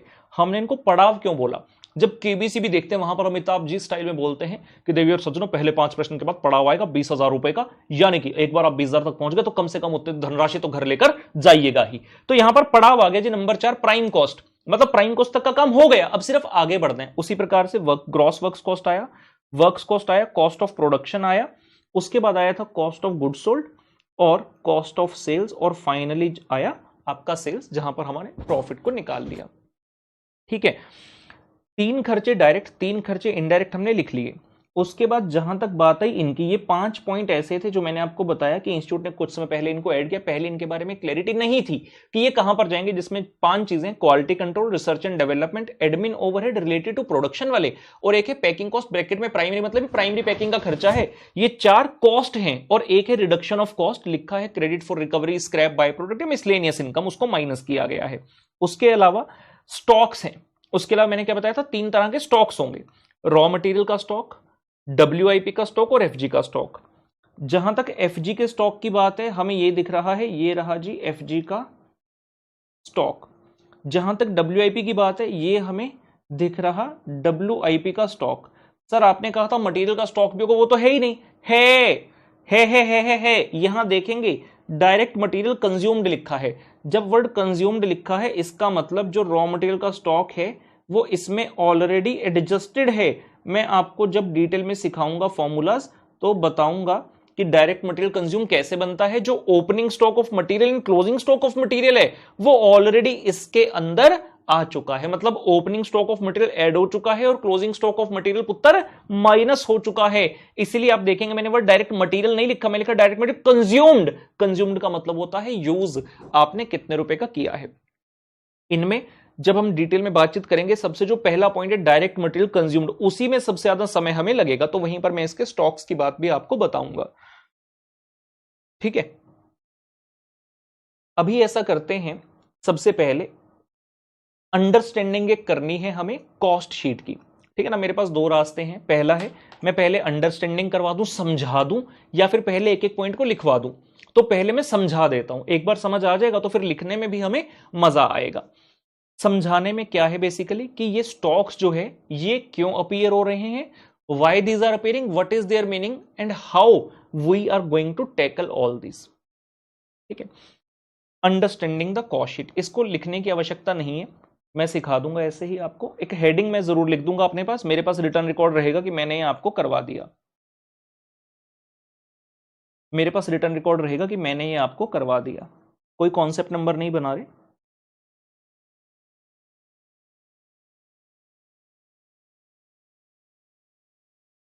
Understanding the cost sheet, let's say ये एक समय सारणी हो गई। समय सारणी का मतलब ये एक समय हो गया, 1 अप्रैल 23, 30 अप्रैल 23, कोई भी ईयर ले लिया मैंने, उसका एक पर्टिकुलर मंथ उठा लिया। हमने कहा कॉस्ट शीट कितने भी समय की बना सकते, तो मैंने एक मंथ उठा लिया। Now the question says to prepare the cost sheet for this particular period. हमने क्या करना, इस पीरियड में जो भी खर्चा वो उठाकर ठोक देना। इस पीरियड में कौन कौन सा खर्चा होगा, इस पीरियड में कौन कौन सा खर्चा हुआ होगा। हमने कहा इस पीरियड में होने वाले सारे खर्चे ले लो। सारे खर्चे में मतलब हमने क्या ले लिया, कॉस्ट शीट में जैसे कहा वैसे ही चलो, डायरेक्ट मटेरियल ले लिया, डायरेक्ट लेबर, डायरेक्ट एक्सपेंसेस, ये क्या बन गया बेटा, प्राइम कॉस्ट। प्राइम कॉस्ट तक पहुंच गए। इसके बाद मैंने इसमें वर्क्स ओवरहेड यानी कि फैक्ट्री वाले खर्चे ऐड कर लिए। ये क्या बन गया? Gross factory cost. Short form में लिख रहा हूं क्योंकि इस पर्पस समझाना है, लिखवाना नहीं है, समझना है सिर्फ हमने। मुझे ये बताओ, ये जो direct material, direct labour, direct expense के खर्चे हैं कहां होंगे? Obviously and obviously in the factory. ये हमने पहले ही सीख लिया कि ये वाले खर्चे फैक्ट्री में होते हैं। और उसके बाद वापस से फैक्ट्री वाले खर्चे जिसका नाम है फैक्ट्री ओवरहेड या वर्क्स ओवरहेड, ये भी फैक्ट्री में हो रहे हैं। पॉइंट सिर्फ इतने हैं कि जो ऊपर वाले खर्चे हैं वो डायरेक्ट नेचर के थे और ये वाले इनडायरेक्ट नेचर के हैं। हम पहुंच गए ग्रॉस फैक्ट्री कॉस्ट पर। सुनते जाना। हमने आव देखा ना ताव, हमने जब ये कॉस्ट शीट बनानी स्टार्ट करी, हमने 1 अप्रैल 23 से लेकर 30 अप्रैल 23 तक का सारा खर्चा जोड़ दिया। 1 अप्रैल से लेकर 30 अप्रैल तक जितना भी हमने खर्चा किया वो सारा हमने यहां डाल दिया direct material, direct labour, direct expense and factory overhead का। कॉस्ट शीट में अंतिम पड़ाव क्या है? सेल्स। सुनना ध्यान से, वेरी वेरी इंपॉर्टेंट। बच्चे पूरी कॉस्टिंग खत्म कर लेते हैं, सीए इंटर पास कर लेते हैं, सीए फाइनल होगी, चार्टर्ड अकाउंटेंट बन गए, लेकिन ये स्टॉक की एडजस्टमेंट क्यों थी ये किसी को पता नहीं होता। ये समझ ही नहीं आता कि ये एडजस्टमेंट क्यों हो रही है। कॉस्ट शीट के अंदर लास्ट आइटम क्या है? सेल्स। मुझे बताओ, सेल्स सिर्फ फिनिश्ड गुड्स की होगी या डब्ल्यूआईपी की भी हो सकती है? सेल्स सिर्फ फिनिश्ड गुड्स की होगी या डब्ल्यूआईपी की भी हो सकती है? ऑब्वियसली सिर्फ फिनिश्ड गुड्स की ही होगी। मान लीजिए मैं कहता हूं ये बोतल है, मैं खरीदने गया मार्केट में, ये ढक्कन है इसका। शॉपकीपर कहता सर ये बोतल। मैंने कहा यार ढक्कन, कह रहा ढक्कन नहीं बना अभी, आप ले जाओ इसे। क्या मैं खरीदूंगा? नहीं। क्यों? क्योंकि खाली बोतल का क्या करूंगा? पीने के लिए तो बोतल खोलूंगा, लेकिन बाकी टाइम तो ढक्कन लगाना पड़ेगा ना। क्या करूंगा इसका? तो ये बिना ढक्कन के किसी काम की नहीं है। कितना जरूरी होता है ढक्कन। और क्या ले? मान लो घड़ी, मैं मार्केट में गया घड़ी लेने के लिए, डायल पड़ा है, स्ट्रैप नहीं है। कैसा स्ट्रैप नहीं बन पाया अभी तक? आप डायल ले लो। अरे भाई खाली डायल को हाथ पर लगाऊंगा कैसे? मतलब डब्ल्यूआईपी है। तो कॉस्ट शीट में अंतिम आइटम है सेल्स। जब आप सेल को कंपेयर करके कॉस्ट ऑफ सेल से प्रॉफिट निकाल रहे हो, हमें यह पता है कि जो यूनिट पूरी तरह बना ही नहीं है, जब वो सेल ही नहीं हुआ तो उसकी कॉस्ट भी नहीं आनी चाहिए। कॉमर्स का एक बेसिक रूल क्या है? कॉमर्स का एक बेसिक रूल क्या है? आपके 100 यूनिट्स फिनिश बन गए, आपके 20 यूनिट डब्ल्यूआईपी के पड़े हैं जो कंप्लीट नहीं हुए। आप सेल किसको कर सकते हो? सिर्फ यही यूनिट्स ऐसे हैं जिनको आप सेल कर सकते हो। जब सेल इनको करोगे तो प्रॉफिट किस पर आएगा? सिर्फ इन पर आएगा। यार ये वाले प्रोडक्ट तो सेल ही नहीं हो रहे ना। जो ये 20 यूनिट्स ऑफ डब्ल्यूआईपी हैं, क्योंकि ये कंप्लीट नहीं है तो ना ही ये सेल होंगे और ना ही इन पर आएगा प्रॉफिट। तो जब सेल और प्रॉफिट इन पर आएगा ही नहीं, मतलब ये प्रोडक्ट फिनिश ही नहीं है, तो ये हमारी कॉस्ट के अंदर जुड़े रहने ही नहीं चाहिए। क्योंकि कॉस्ट शीट का अंतिम क्या है? अंतिम पॉइंट क्या है? सेल। हम यहां पे लिखेंगे सेल्स इतने रुपए की। सेल्स कितने की मेरे एग्जांपल में? सिर्फ 100 यूनिट की। तो क्या यहां पर 120 यूनिट की कॉस्ट आ सकती है जिसमें 100 यूनिट एफजी के हैं और 20 डब्ल्यूआईपी के? आंसर है नहीं। अगर मुझे ट्रू प्रॉफिट निकालना है तो मेरे सामने सिर्फ एफजी की ही कॉस्ट होनी चाहिए, क्योंकि एफजी ही सेल हो, इसकी कॉस्ट होनी ही नहीं चाहिए। तो मुझे क्या करना है? डब्ल्यूआईपी की एडजस्टमेंट करनी है, सो दैट अभी तक यहां तक हमने जो कॉस्ट ऐड करी, ये जो कॉस्ट ऐड हुई, direct material, direct labour, direct expense और फैक्ट्री ओवरहेड, ये पूरे महीने की कॉस्ट ऐड कर दी। हो सकता है जो ये खर्चा लगा इसमें से कुछ खर्चा ऐसे यूनिट्स पर लगा हो जो यूनिट्स अब तक कंप्लीट ही नहीं हुए। लेट्स एज्यूम, मैं आपको कहता हूं कि हमारा जो प्रोडक्ट है उसको बनने में 4 दिन लगते हैं। सुनना ध्यान से, उसको बनने में 4 दिन लगते हैं। यहां लास्ट पे डेट्स मार्क करेंगे, 27 तारीख, 28, 29 और 30। जो काम 27 की सुबह को, जो काम 27 की मॉर्निंग को स्टार्ट हो गया होगा, मैंने क्या बोला? 4 दिन लगते हैं बनने में। डे 1, डे 2, डे 3 और डे 4। जो यहां मॉर्निंग में काम मैंने कंप्लीट स्टार्ट किया करना, वो 30th की इवनिंग में आकर हो जाएगा कंप्लीट। ये तो ओके हो गया। लेकिन डे 1 के दौरान जो सामान लगा होगा शाम तक, डे 2 में जो लगा, डे 3 में जो लगा और डे 4 में जो लगा, क्या ये मेरा काम 30 अप्रैल तक कंप्लीट हो पाया? आंसर है नहीं। जो मेरा 27 तारीख को स्टार्ट हुआ वो कहीं जाकर कब कंप्लीट होगा मेरा? यहां 1 मई को। जो मैंने 28 तारीख को स्टार्ट किया वो 2 मई को, जो 29 को स्टार्ट किया वो 3 मई को, एंड सो ऑन 4 मई। यानी कि इस 4 दिन में जो आपने खर्चा किया, जिन यूनिट्स पर खर्चा किया, वो 30 अप्रैल को हमारे पास क्या पड़े हैं? These have not been finish, these are in half processed stage, उनको कहते हैं WIP। मुझे पूरे महीने में से ऐसा खर्चा निकालकर अलग करना होगा जो कि ऐसे यूनिट्स पर लगा है जो कि कंप्लीट ही नहीं है। मान लीजिए मैं कहता हूं पूरे महीने में आपने हाइपोथेटिकली 1 लाख रुपए का खर्चा किया, जिसमें से 10,000 रुपए का खर्चा ऐसा है जो कि इन यूनिट्स पर हुआ था जो कि इस महीने में कंप्लीट ही नहीं हो पाए। तो मैं कहूंगा यार इसको ना माइनस कर दो। ये क्या है? इसका नाम क्या हो गया? Closing WIP। WIP तो कौन सा? क्लोजिंग वाला। क्लोजिंग का मतलब जिस पीरियड की आप कॉस्ट शीट बना रहे हैं उसकी अंत वाली डेट कौन सी है? 30 अप्रैल 2023 की क्लोजिंग WIP। तो देखने से क्या लग रहा है, जो हमारा ये ग्रॉस फैक्ट्री कॉस्ट मैंने कितना बोला, ठीक है इसको यहां पर लिख लेते हैं। ग्रॉस फैक्ट्री कॉस्ट मैंने कितना बोला? 1 लाख का मेरा टोटल खर्चा हुआ, जिसमें से इसको यहां से रब कर देते हैं, इसके नीचे लिख लेते हैं, ठीक है। जिसमें से हम कह रहे हैं हमारा 10,000 रुपए का खर्चा ऐसा है, 10,000 रुपए का खर्चा ऐसा है जो कि क्लोजिंग WIP का है। तो देखने से लग रहा है मतलब 90,000 रुपए की कॉस्ट ऐसी है जो कि फिनिश गुड्स पर लगी है। रुक जाइए, जैसे इस मंथ के एंड में क्लोजिंग WIP है, पिछला महीना भी तो रहा होगा, मार्च 2023 का, इसमें भी तो क्लोजिंग WIP रहा होगा। मार्च 2023 में भी अंत के कुछ दिनों में ऐसा काम हुआ होगा जो मार्च में कंप्लीट ही नहीं हो पाया। वो कब कंप्लीट हुआ होगा? जो मार्च 23 वाला क्लोजिंग WIP था, ये यहां पर आपका कंप्लीट हुआ होगा। यानी कि ये गुड्स आपके जो पिछले पीरियड के WIP थे, जो गुड्स आपके यहां पर WIP थे, वो हमारी इस डेट के बाद फिनिश हुए होंगे, जिसके कारण आपने पिछले मंथ के एंड पर उसको भी क्लोजिंग WIP मानकर माइनस किया होगा। क्योंकि माइनस किया था, क्योंकि उस वक्त वो कंप्लीट नहीं थे, लेकिन इस पीरियड में आकर वो कंप्लीट हो गए। तो उनकी जो कॉस्ट माइनस की थी, अब वो कॉस्ट ऐड करने का समय आ गया, क्योंकि अब ये गुड्स मेरे फिनिश हो गए। जिसके कारण हम कहते हैं कि आप क्या कीजिए, प्लस कीजिए अपनी ओपनिंग WIP को। लेट्स एज्यूम मैं कहता हूं कि मेरा ओपनिंग WIP था 5,000 का। इसको नेट करने के पश्चात आपके पास फिगर आएगी जी नेट फैक्ट्री कॉस्ट की, या फिर जिसको खाली फैक्ट्री कॉस्ट भी आप कहते हैं। ये आ जाएगा हमारे सामने 95,000 नेट फैक्ट्री कॉस्ट। क्या ये बात समझ रहे हैं? Very very very important.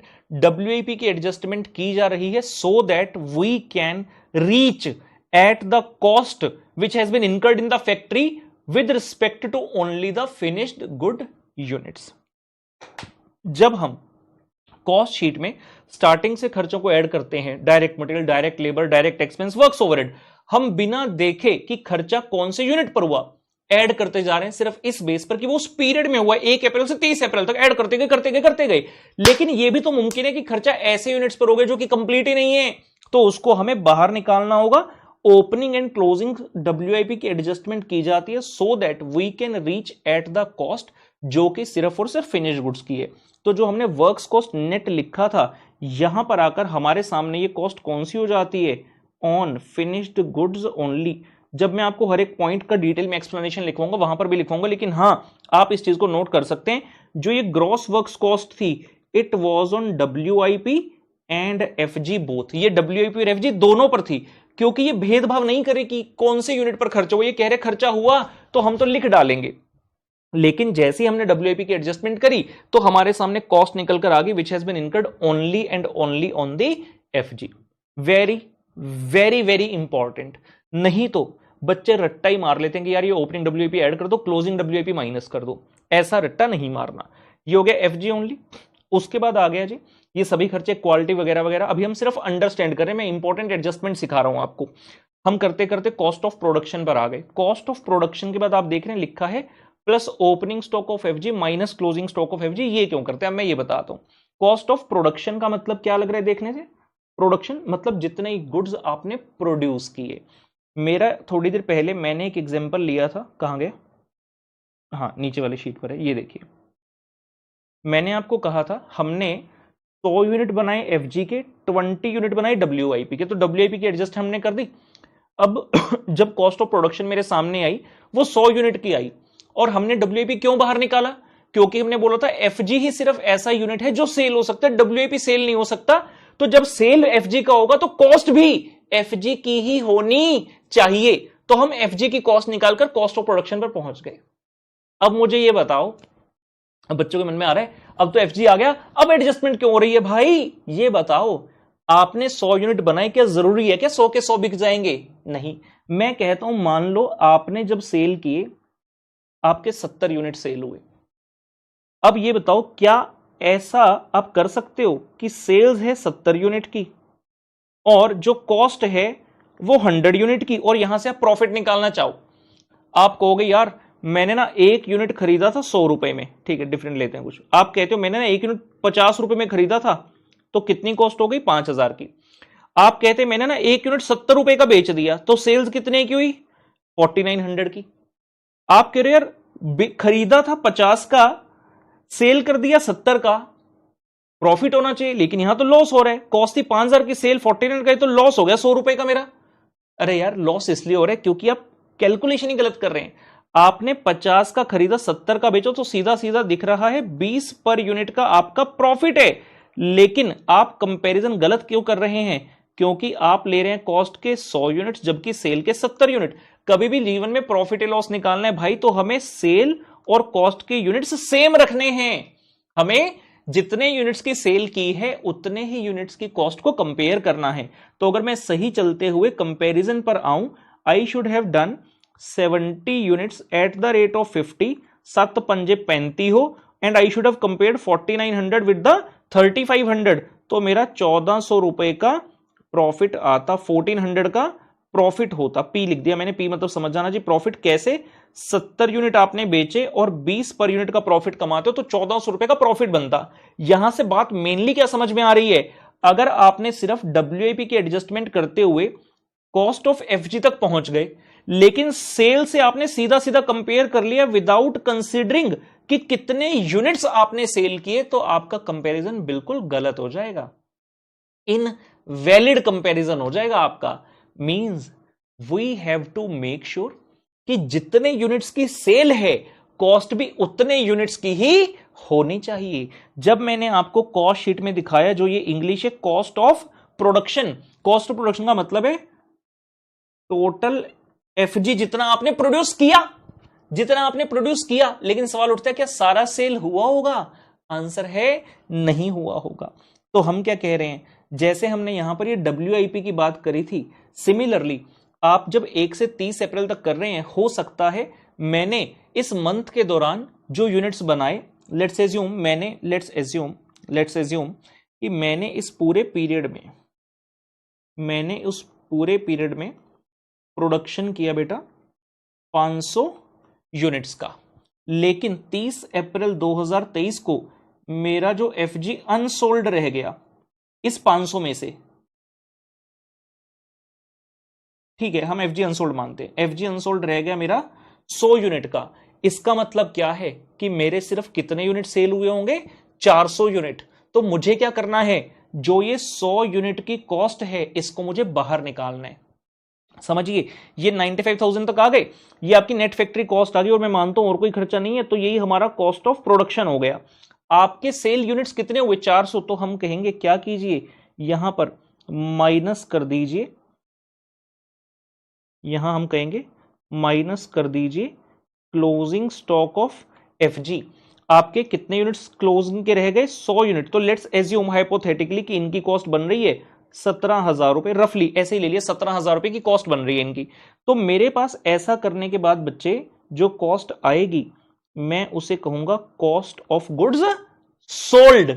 English पर ध्यान दीजिए, इंग्लिश देखिए कितनी प्यारी इंग्लिश है। कॉस्ट ऑफ प्रोडक्शन, आपने कितना प्रोड्यूस किया, टोटल एफ जी प्रोड्यूस्ड, आपने टोटल फिनिश गुड्स कितने प्रोड्यूस किए, टोटल एफ जी प्रोड्यूस्ड। लेकिन कॉस्ट ऑफ गुड्स सोल्ड, यहां सोल्ड का मतलब क्या है, means the F G which have been sold, finished goods which have been sold. हमने ऐसा क्यों किया, क्योंकि थोड़ी देर के बाद यहां जाकर सेल्स आने वाला है।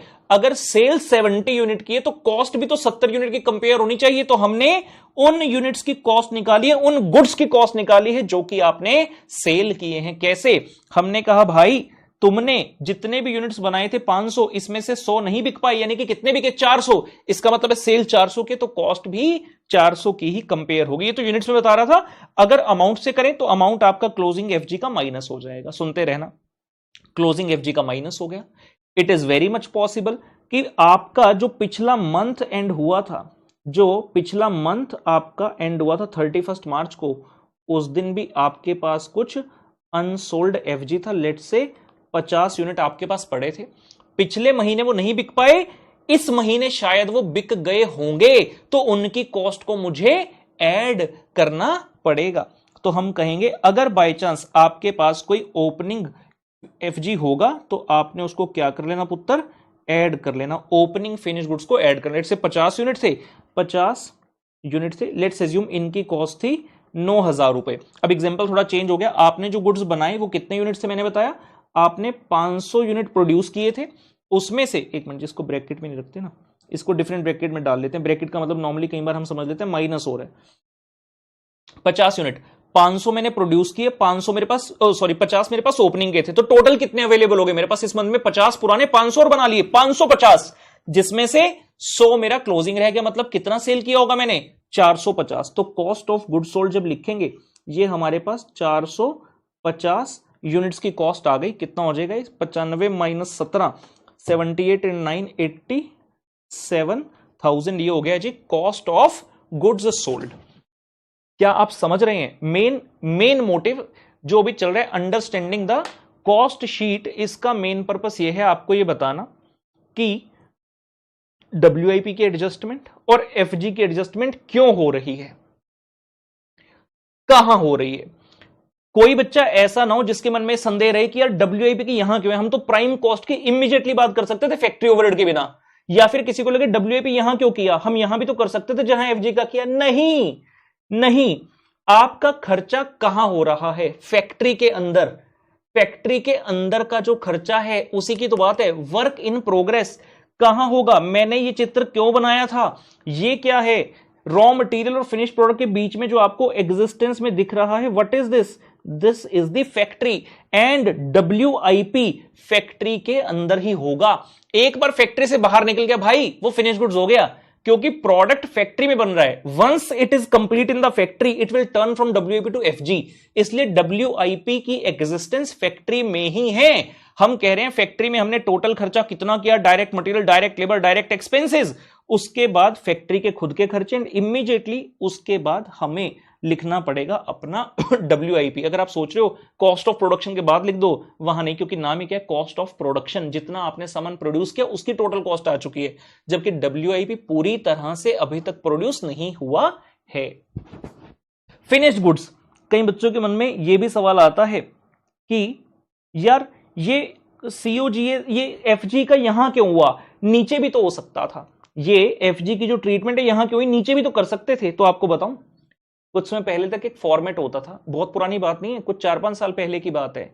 आपका जो एफजी की एडजस्टमेंट है ना, ये एडमिनिस्ट्रेशन ओवरहेड के बाद होती थी, एडमिनिस्ट्रेशन ओवरहेड के बाद होती थी।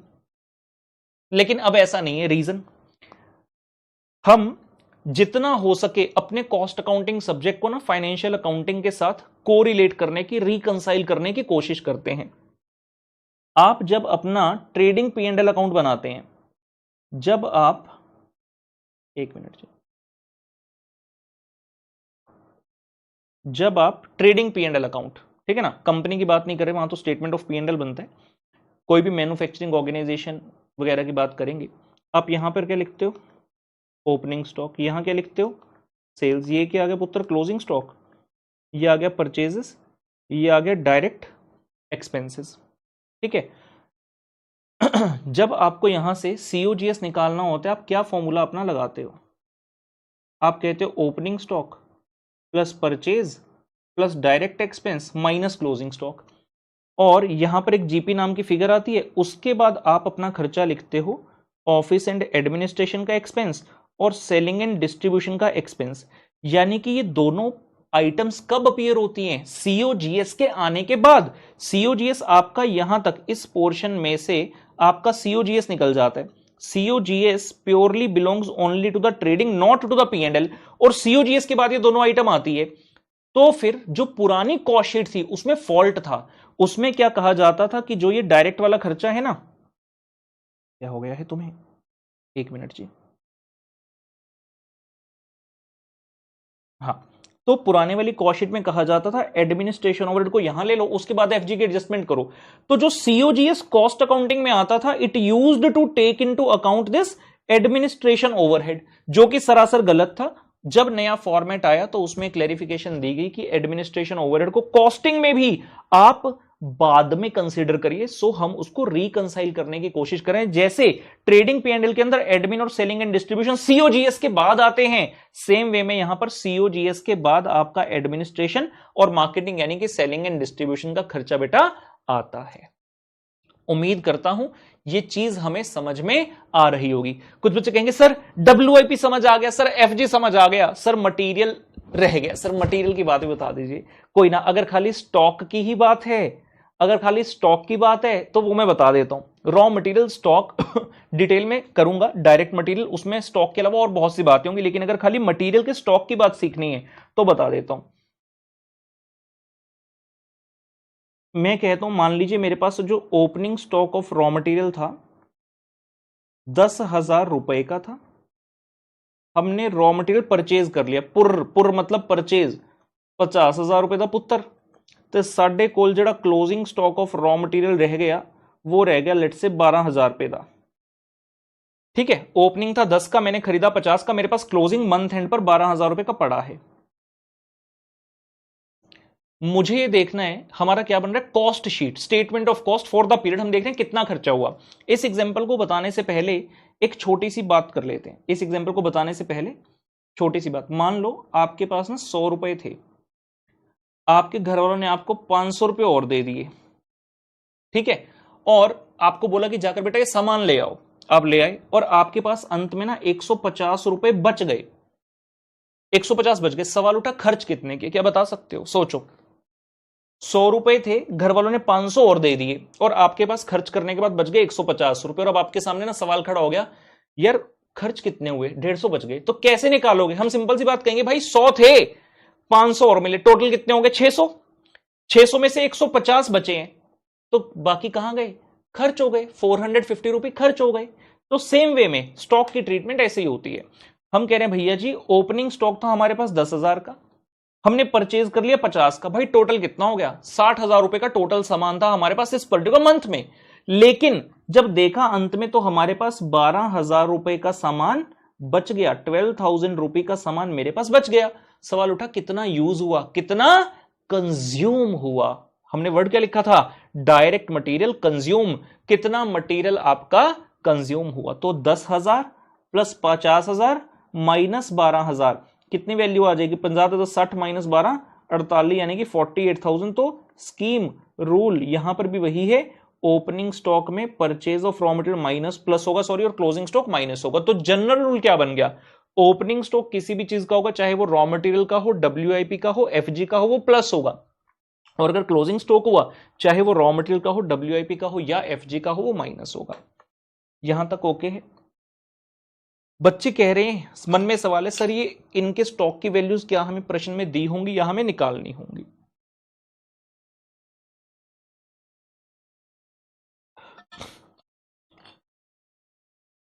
रॉ मटेरियल की बात करूं,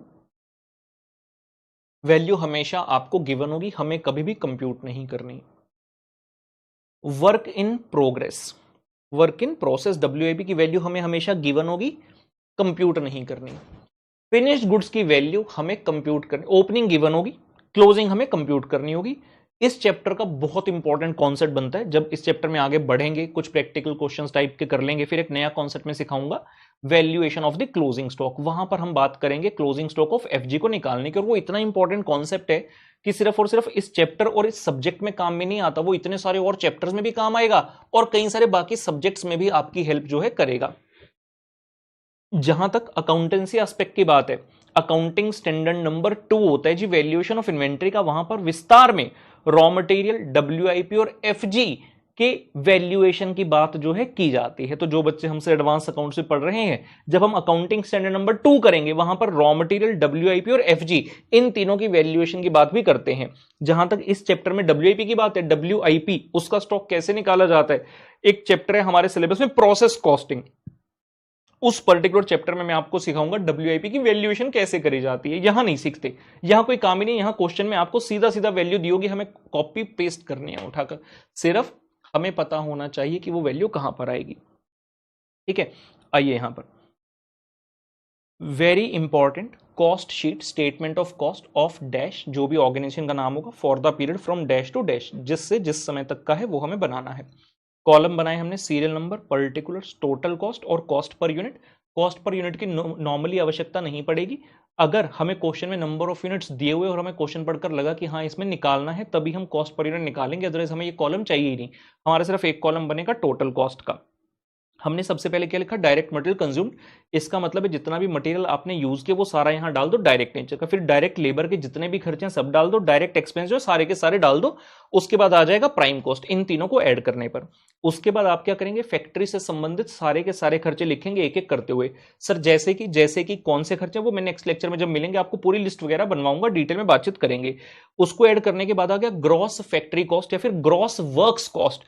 अभी तक इसमें सारे के सारे खर्चे आ रहे हैं, मतलब पूरे मंथ का खर्चा आ रहा है, पूरे पीरियड का खर्चा आ रहा है। तो ये जो कॉस्ट है ये डब्ल्यूआईपी और एफजी दोनों पर ही लगी हुई है, मतलब ठीक है ना, on WIP as well as FG. फिर इसके बाद हमने डब्ल्यूआईपी की एडजस्टमेंट करी। हमने क्या, जो डब्ल्यूआईपी वाले यूनिट्स का खर्चा है ना उसे निकाल दो बाहर, क्लोजिंग वाला माइनस कर दो, और अगर कोई ओपनिंग था उसे प्लस कर दो। तो ऐसा करने के पश्चात जो कॉस्ट हमारे सामने आएगी उसे हम कहेंगे नेट फैक्ट्री कॉस्ट या खाली फैक्ट्री कॉस्ट। और ये कौन सी होगी, जो सिर्फ एफजी ओनली वाली होगी। हमें फॉर्मेट में जिस तरह से चीजें हैं, जिस सीक्वेंस में चीजें हैं, उसी सीक्वेंस में चीजों को याद रखना है। आप अपनी तरफ से छेड़छाड़ नहीं कर सकते। उसके बाद हमने कहा आपके 5 स्पेशल पॉइंट आए, quality control cost, research and development cost, administration overhead bracket में है रिलेटेड टू प्रोडक्शन एक्टिविटी। नाम से ही पता चलता है क्वालिटी कंट्रोल कॉस्ट का मतलब जो क्यूसी से संबंधित, क्वालिटी चेक से संबंधित। मैंने आपसे इंट्रोडक्शन के दौरान जो है पहले दूसरे लेक्चर में इसकी बात करी थी कि क्वालिटी चेक नामक डिपार्टमेंट की काफी ज्यादा आवश्यकता रहती है मैन्युफैक्चरिंग ऑर्गेनाइजेशन में, so that to make sure कि जो सामान आ रहा है एज इनपुट और जो सामान एज आउटपुट बाहर जा रहा है वो एक एप्रोप्रिएट क्वालिटी का हो। अदरवाइज हमारी गुडविल को काफी लॉस हो सकता है, फाइनेंशियल काफी लॉस हो सकता है। अगर हमारा आउटपुट सही नहीं है और हाई वैल्यू कोई आइटम थी तो हमें अपनी चीजों को बुलाकर वापस से रेक्टिफाई करना पड़ेगा, एंड वो सारी कॉस्ट कंपनी के ऊपर आएगी। Company will have to bear that particular cost. तो वो वाले खर्चे यहां आ गए। उसके बाद है research and development cost. Company एक ऑर्गेनाइजेशन आगे बढ़ने के लिए समय समय पर रिसर्च करती रहती है, कॉन्टिन्यूस नेचर की रिसर्च होती है कि अपने प्रोडक्ट का इंप्रूव्ड वर्जन निकाल सके। तो वो सारा खर्चा यहां पर आपका आएगा। जैसे कि फॉर एग्जांपल आप पेप्सोडेंट की एड देखते हैं, आप 5 साल पुरानी एड देखेंगे कुछ और होगी, आज की एड कुछ और होगी। पहले कहते थे हमारा पेप्सोडेंट है, फिर कहते जर्मी चेक, थोड़ा टाइम बाद कहते जर्मी चेक प्लस प्लस। अब ये भी कर देगा, वो भी कर देगा। फिर देखा कोलगेट वाली ऐड करें कि आपके टूथपेस्ट में नमक है, इन्होंने भी कहना स्टार्ट किया, कहते भाई रुको हमारे में भी नमक है। डेटोल, सेवलॉन बिक रहे थे आराम से, कहते 99.9% कीटाणु मार देगा। कोविड आया, लॉकडाउन हो गया, सभी कहने लगे हाथों को अच्छे से धोना है, 15 से 20 सेकंड तक धोना, रगड़ कर धोना। अब डेटॉल वाले सोचते यार हमने कोविड वाला तो कुछ किया ही नहीं, मतलब कोविड को मारने वाले कीटाणु हैं, कोविड को मारने वाली जो पावरफुल तत्व होंगे वो तो हमने एलिमेंट्स इसके अंदर डाले ही नहीं, तो उनकी एडवर्टाइजमेंट चेंज हो गई। कहते अब हमने डेटॉल के अंदर, सेवलॉन के अंदर ऐसी चीजें भी डाल दी, ऐसे केमिकल भी डाल दिए जो कि कोविड फैलाने वाले कीटाणुओं को भी मार देंगे। समझ रहे हो? तो रिसर्च एंड डेवलपमेंट चलती जा रही है, तो वो वाला खर्चा हमारा यहां पर आएगा। उसके अगला लिखा है administration overhead related to production activity. Administration overhead आगे भी है, आगे जो लिखा है एडमिनिस्ट्रेशन ओवरहेड पॉइंट नंबर 19 में, यहां क्या लिखा है ब्रैकेट में, जनरल मतलब जो जनरल ऑफिस के खर्चे हैं, जैसे कि आप चार्टर्ड अकाउंटेंट, आपकी सैलरी कहां आएगी, एडमिनिस्ट्रेशन ओवरहेड जनरल के अंदर आएगी। कंपनी के डायरेक्टर्स हैं, डायरेक्टर्स को सैलरी देने हैं, मैनेजर्स को सैलरी दे रहे हैं, पूरे कॉर्पोरेट ऑफिस का खर्चा, लेट्स से रेंट है जी 50 लाख रुपए पर मंथ का रेंट है, वो सारे खर्चे कहां आने वाले, एडमिन में। लेकिन यहां क्या लिखा है, administration overhead related to production activity. अगर कोई खर्चा है एडमिनिस्ट्रेशन का लेकिन प्रोडक्शन एक्टिविटी से रिलेट करता है तो वो वाला खर्चा यहां पर आएगा। मान लीजिए प्रोडक्शन मैनेजर, ये मैनेजर कौन है, जो प्रोडक्शन को मैनेज कर रहा है, तो दिखने में तो है एडमिनिस्ट्रेशन का खर्चा, लेकिन प्रोडक्शन एक्टिविटी से रिलेट कर रहा है तो वो खर्चा आपका यहां पर आएगा। लेट्स से हमारी फैक्ट्री है, हमने उस फैक्ट्री के अंदर एक मैनेजर नियुक्त कर दिया और हमने कहा कि तुम्हें इसका कार्यभार संभालना है। फैक्ट्री है हमारी मानेसर में और हमारा हेड ऑफिस है गुड़गांव में। हमने कह दिया बाकी सारा स्टाफ गुड़गांव में बैठेगा, लेकिन ये मैनेजर साहब जो है फैक्ट्री में बैठेंगे। अब डेजिग्नेशन दे दी मैनेजर की और वर्कर्स के बीच में कह रहे हैं बैठ जाओ, तो कैसे चलेगा। तो मैनेजमेंट ने वहां पर एक सुंदर सा कैबिन बनवा दिया, इनके लिए कंप्यूटर वगैरह रख दिया, एसी वगैरह लगवा दिया। अब ये वहीं पर बैठते हैं और इनकी सैलरी कंपनी दे रही, तो इनसे संबंधित जो भी एप्रोप्रिएट कॉस्ट होगी वो सब यहां पर आएगी। एडमिनिस्ट्रेशन ओवरहेड है लेकिन रिलेट करता है प्रोडक्शन एक्टिविटी को। एडमिनिस्ट्रेशन का मतलब जो डायरेक्टली उन लोगों की सैलरी एक्सेट्रा नहीं जो एक्चुअली मशीनों पर काम कर रहे हैं, उसके अलावा है ऑफिस वाले लोगों की है। तो ये ऑफिस तो है लेकिन किसका है, प्रोडक्शन वाले का, रिलेट्स टू प्रोडक्शन एक्टिविटी, वो भी यहीं पर आएगा। उसके बाद लिखा है minus credit for recovery scrap by product या मिसलेनियस। आज मैं आपको सबका ना ग्लिम्स दे रहा हूं, नेक्स्ट लेक्चर में इनको उठाकर पटकेंगे, डिटेल में बात करेंगे इनकी। Credit for recovery scrap by product या मिसलेनियस इनकम। आप प्रोडक्शन कर रहे हैं, प्रोडक्शन करने के दौरान कुछ लॉस हो गया, ठीक है ना, which can be very very normal also. तो कुछ लॉस हो गया, हमारी मशीन से कुछ ऐसा प्रोडक्ट निकल कर आता है साथ में फिनिश प्रोडक्ट के साथ जिसकी बहुत ज्यादा सेल वैल्यू नहीं है, जो कि आउटपुट नहीं कह सकते, जिसको फिनिश प्रोडक्ट नहीं कह सकते। तो हम क्या करते हैं, उसको उठाकर सेल कर देते हैं, छोटा मोटा पैसा हमें मिल जाता है। तो अगर आपको ऐसा कोई पैसा मिला होगा, इतना वर्दी तो नहीं है, इतना ज्यादा अमाउंट नहीं है कि मैं इसको सेल्स कह सकूं और अंत में यहां पर लेकर जा सकूं, क्योंकि यहां पर जो सेल्स है ये किसकी है, ये फिनिश्ड गुड्स की है। लेकिन जो अभी मुझे सेल आई है छोटी सी, वो स्क्रैप के नेचर की है, उसको मैं फाइनल सेल्स में नहीं ले जाऊंगा। मैं कहूंगा ठीक है, हमारा तो मेन खर्चा ही हो रहा था, एक छोटी सी इनकम आई है, तो उस छोटी सी इनकम को अगर मैं एडजस्ट यहां पर कर दूंगा तो मेरी जो ओवरऑल कॉस्ट थी वो उस थोड़े से अमाउंट से डाउन आ जाएगी, तो हम इसको यहां से माइनस करते हैं। उसके आगे लिखा है पैकिंग कॉस्ट प्राइमरी। हर प्रोडक्ट के लिए कोई ना कोई पैकिंग ऐसी जरूरी होती है जो कि उसको प्रोटेक्ट करती है। जैसे कि आप चिप्स लेते हैं, जस्ट इमेजिन चिप्स पैकेट में नहीं आ रहे, ऐसे ही पड़े हैं शॉप पे, आप गए, आपने कहा भैया 10 रुपए के चिप्स दे दो, हाथ कर दिया ऐसे, या फिर जेब में से लिफाफा निकाला, लिफाफा खोला, भैया 10 रुपए के चिप्स भर दो। अरे यार ऐसे थोड़ी, ऐसे नहीं होता। तो वो जो पैकिंग है चिप्स के पैकेट की, वो कौन सी है, प्राइमरी पैकिंग है, उसके बिना आप उस प्रोडक्ट को इमेजिन ही नहीं कर सकते। इसके बारे में मैं नेक्स्ट लेक्चर में और डिटेल बात करूंगा। इन सबको करने के पश्चात हमारे सामने आ गया कॉस्ट ऑफ प्रोडक्शन। अब मेरा प्रोडक्ट पूरी तरह से बनकर तैयार है, सारे खर्चे फैक्ट्री तक के मैं ले चुका हूं। इसका नाम हो गया कि भाई जो मेरा टोटल फिनिश गुड्स बना उसका कॉस्ट इतना आ गया, फिनिश कॉस्ट जो बना। उसके बाद हमने क्या कहा, ओपनिंग स्टॉक ऑफ एफजी और क्लोजिंग स्टॉक ऑफ एफजी का एडजस्टमेंट करो, बिकॉज मेरा पर्पस है उन गुड्स की कॉस्ट निकालना जो कि सेल हुए हैं। कॉस्ट ऑफ गुड्स सोल्ड, ना कि प्रोड्यूस वाले। तो ये आ गया कॉस्ट ऑफ गुड्स सोल्ड। हमने थोड़ी देर पहले सीखा था हम कॉस्ट ऑफ गुड्स सोल्ड क्यों निकाल रहे हैं, क्योंकि कॉस्ट शीट में एक अंतिम पड़ाव आता है प्रॉफिट का, और प्रॉफिट सिर्फ उन्हीं गुड्स पर आ सकते हैं जो सेल हुए। तो सेल तो है सिर्फ फिनिश गुड्स सोल्ड की, लेकिन कॉस्ट जो है वो भी तो फिनिश गुड्स सोल्ड की होनी चाहिए। तो हमने यहां पर कॉस्ट ऑफ गुड्स सोल्ड निकाल लिया। और उसके बाद आपके खर्चे आ रहे हैं administration and overhead general nature के। Office and administration general nature वाले, मतलब जितने भी खर्चे ऑफिस से संबंधित हैं वो सब यहां पर आ गए। और प्रोडक्ट को सेल करने का खर्चा या फिर प्रोडक्ट को डिस्ट्रीब्यूट करने का खर्चा। सेल करने का मतलब आपने उस प्रोडक्ट के बारे में लोगों को अवेयर किया, प्रमोशनल एक्टिविटीज वगैरह चलाई, सेल्स कमीशन दिया, वो सब चीजें यहां पर आ गई। प्रोडक्ट एक बार सेल हो गया, उसके बाद डिस्ट्रीब्यूट करने का खर्चा।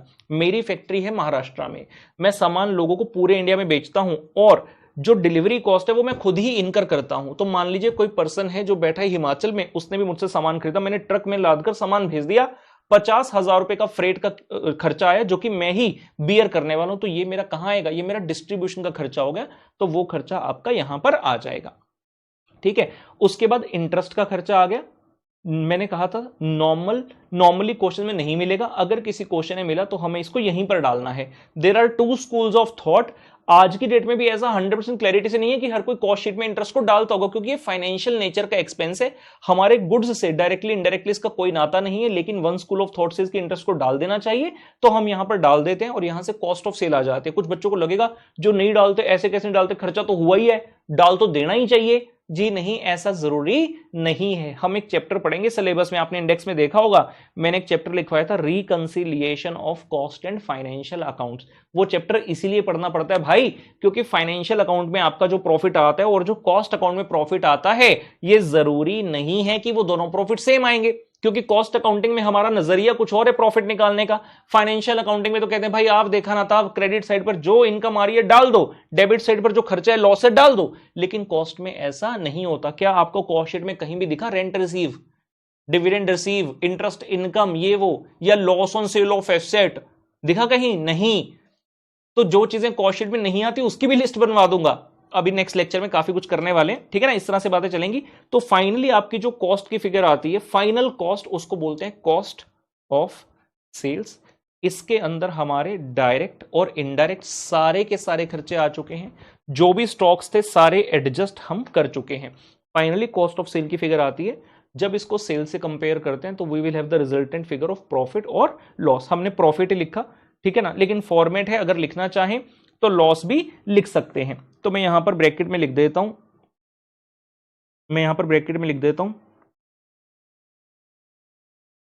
Minus loss. अगर लॉस होगा तो माइनस कर देना, और यहां पर भी -1 लगा देता हूं। 22 प्लस माइनस 23, माइनस कब? अगर लॉस होगा। एक और चीज रह गई थी हमारी, हमने ना प्लस माइनस के निशान लगाए थे, यहां हम लगाना भूल गए, तो यहां भी लगा लेते हैं, ठीक है ना। दोनों तरीके से कर लिया मैंने, ब्रैकेट में लिखकर भी समझा दिया किसमें क्या प्लस करने से माइनस करने से कौन सी फिगर आएगी, और यहां पे भी कर लिया था। तो जो कॉस्ट ऑफ गुड्स सोल्ड आया था उसमें एडमिनिस्ट्रेशन ओवरहेड ऐड कर दिया, मार्केटिंग ओवरहेड ऐड कर दिया, इंटरेस्ट ऐड कर दिया, तो हमारे पास आ गया था बेटा कॉस्ट ऑफ सेल। फिर उसमें प्रॉफिट प्लस कर दिया, अगर लॉस है तो उसे माइनस कर दिया, और अंत में हमारे पास फिगर आ जाती है सेल्स की, ठीक है ना। आज का लेक्चर बेहद इंपॉर्टेंट था। इट वॉज माई ट्राई कि कॉस्ट शीट का फॉर्मेट जिस दिन लिखें मैं उसी दिन आपको समझा सकूं। अब एक बात बताऊं, मेरे लिए बड़ा आसान होता, मैं आपको एक छपी छपाई देता किताब के अंदर, वहीं से पढ़ा देता, लेकिन जो कॉन्फिडेंस खुद हाथ से लिखने पर आपको आएगा ना, वो देखकर टिकमार्क करने से नहीं आएगा। बहुत बार पूरे बैच के दौरान मेरे पास बड़ी सारी ऑप्शन होती है, जो बाकी टीचर भी करते हैं कि भाई छपी छपाई दे दो, वहीं से पढ़ा दो।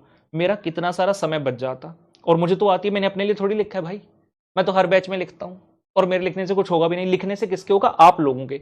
तो ये पेन सिर्फ और सिर्फ आप लोगों के लिए ले रहा हूं, क्योंकि मुझे पता है अगर मैं लिखूंगा तभी आप लिखोगे। अगर मैं छपी छपाई दे दूं और एज्यूम करूं कि तुम लिखोगे, तुम नहीं लिखोगे, नहीं लिखोगे। हाथ से लिखकर ब्रैकेट्स बना बना करके किसको प्लस करने से क्या आया, क्या माइनस करने से कौन से पड़ाव तक पहुंचे, it is very very very essential. अगर हम चाहते हैं कि पहले क्वेश्चन से ही हम ऐसे काम करें कि लगे भाई ये चैप्टर पहली बार नहीं कर रहे, पता नहीं कितनी बार कर चुके हैं, तो वो हैबिट आपको मुझे लगवानी है। इसलिए आप देखोगे किताब के अंदर आपको कोई फॉर्मूला, कोई आंसर कुछ नहीं मिलेगा, क्योंकि सब कुछ क्लास में होगा, ठीक है ना। तो वो हमारा सबसे इंपॉर्टेंट क्राइटेरिया रहता है। अब जब नेक्स्ट लेक्चर में मिलेंगे, इतने सी चीज चाहता हूं कि कॉस्ट शीट को पढ़कर आए, इसका फॉर्मेट पढ़कर आए, 2 से 3 बार पढ़ें, ऑटोमेटिकली याद हो जाएगा। मैं ये नहीं कह रहा रट्टा मारना है, रट्टा रुट्टा नहीं मारना, क्लास में इतनी प्रैक्टिस होगी आपको ऐसे ही याद हो जाएगा बिना रट्टा मारे। बस एक बार देखा ना कि डायरेक्ट खर्चे कहां प्लेस्ड हैं, इनडायरेक्ट वाले कहां प्लेस्ड हैं, स्टॉक्स कहां प्लेस्ड हैं, पड़ाव के नाम क्या है, प्राइम कॉस्ट किसको बोलते हैं, वर्क्स कॉस्ट किसको बोलते हैं, ग्रॉस क्या है, नेट क्या है, सीओजीएस क्या है, cost of goods sold, cost of production क्या है, कॉस्ट ऑफ सेल क्या है, वो सभी चीजें दिखाइएगा, ठीक है ना। तो आज के लेक्चर में इतना ही करते हैं। हमने डायरेक्ट इनडायरेक्ट वगैरह को अलग किया, प्राइम कॉस्ट बोला, इनडायरेक्ट वालों को ओवरहेड बोला, 3 भाग में बांटा, प्रोडक्शन, एडमिनिस्ट्रेशन या सेलिंग एंड डिस्ट्रीब्यूशन। उसके बाद हमने सीखा कॉस्ट शीट के फॉर्मेट में हम इंक्लूड क्या क्या करने वाले हैं। मैन्युफैक्चरिंग ऑर्गेनाइजेशन थी इसलिए WIP भी आया।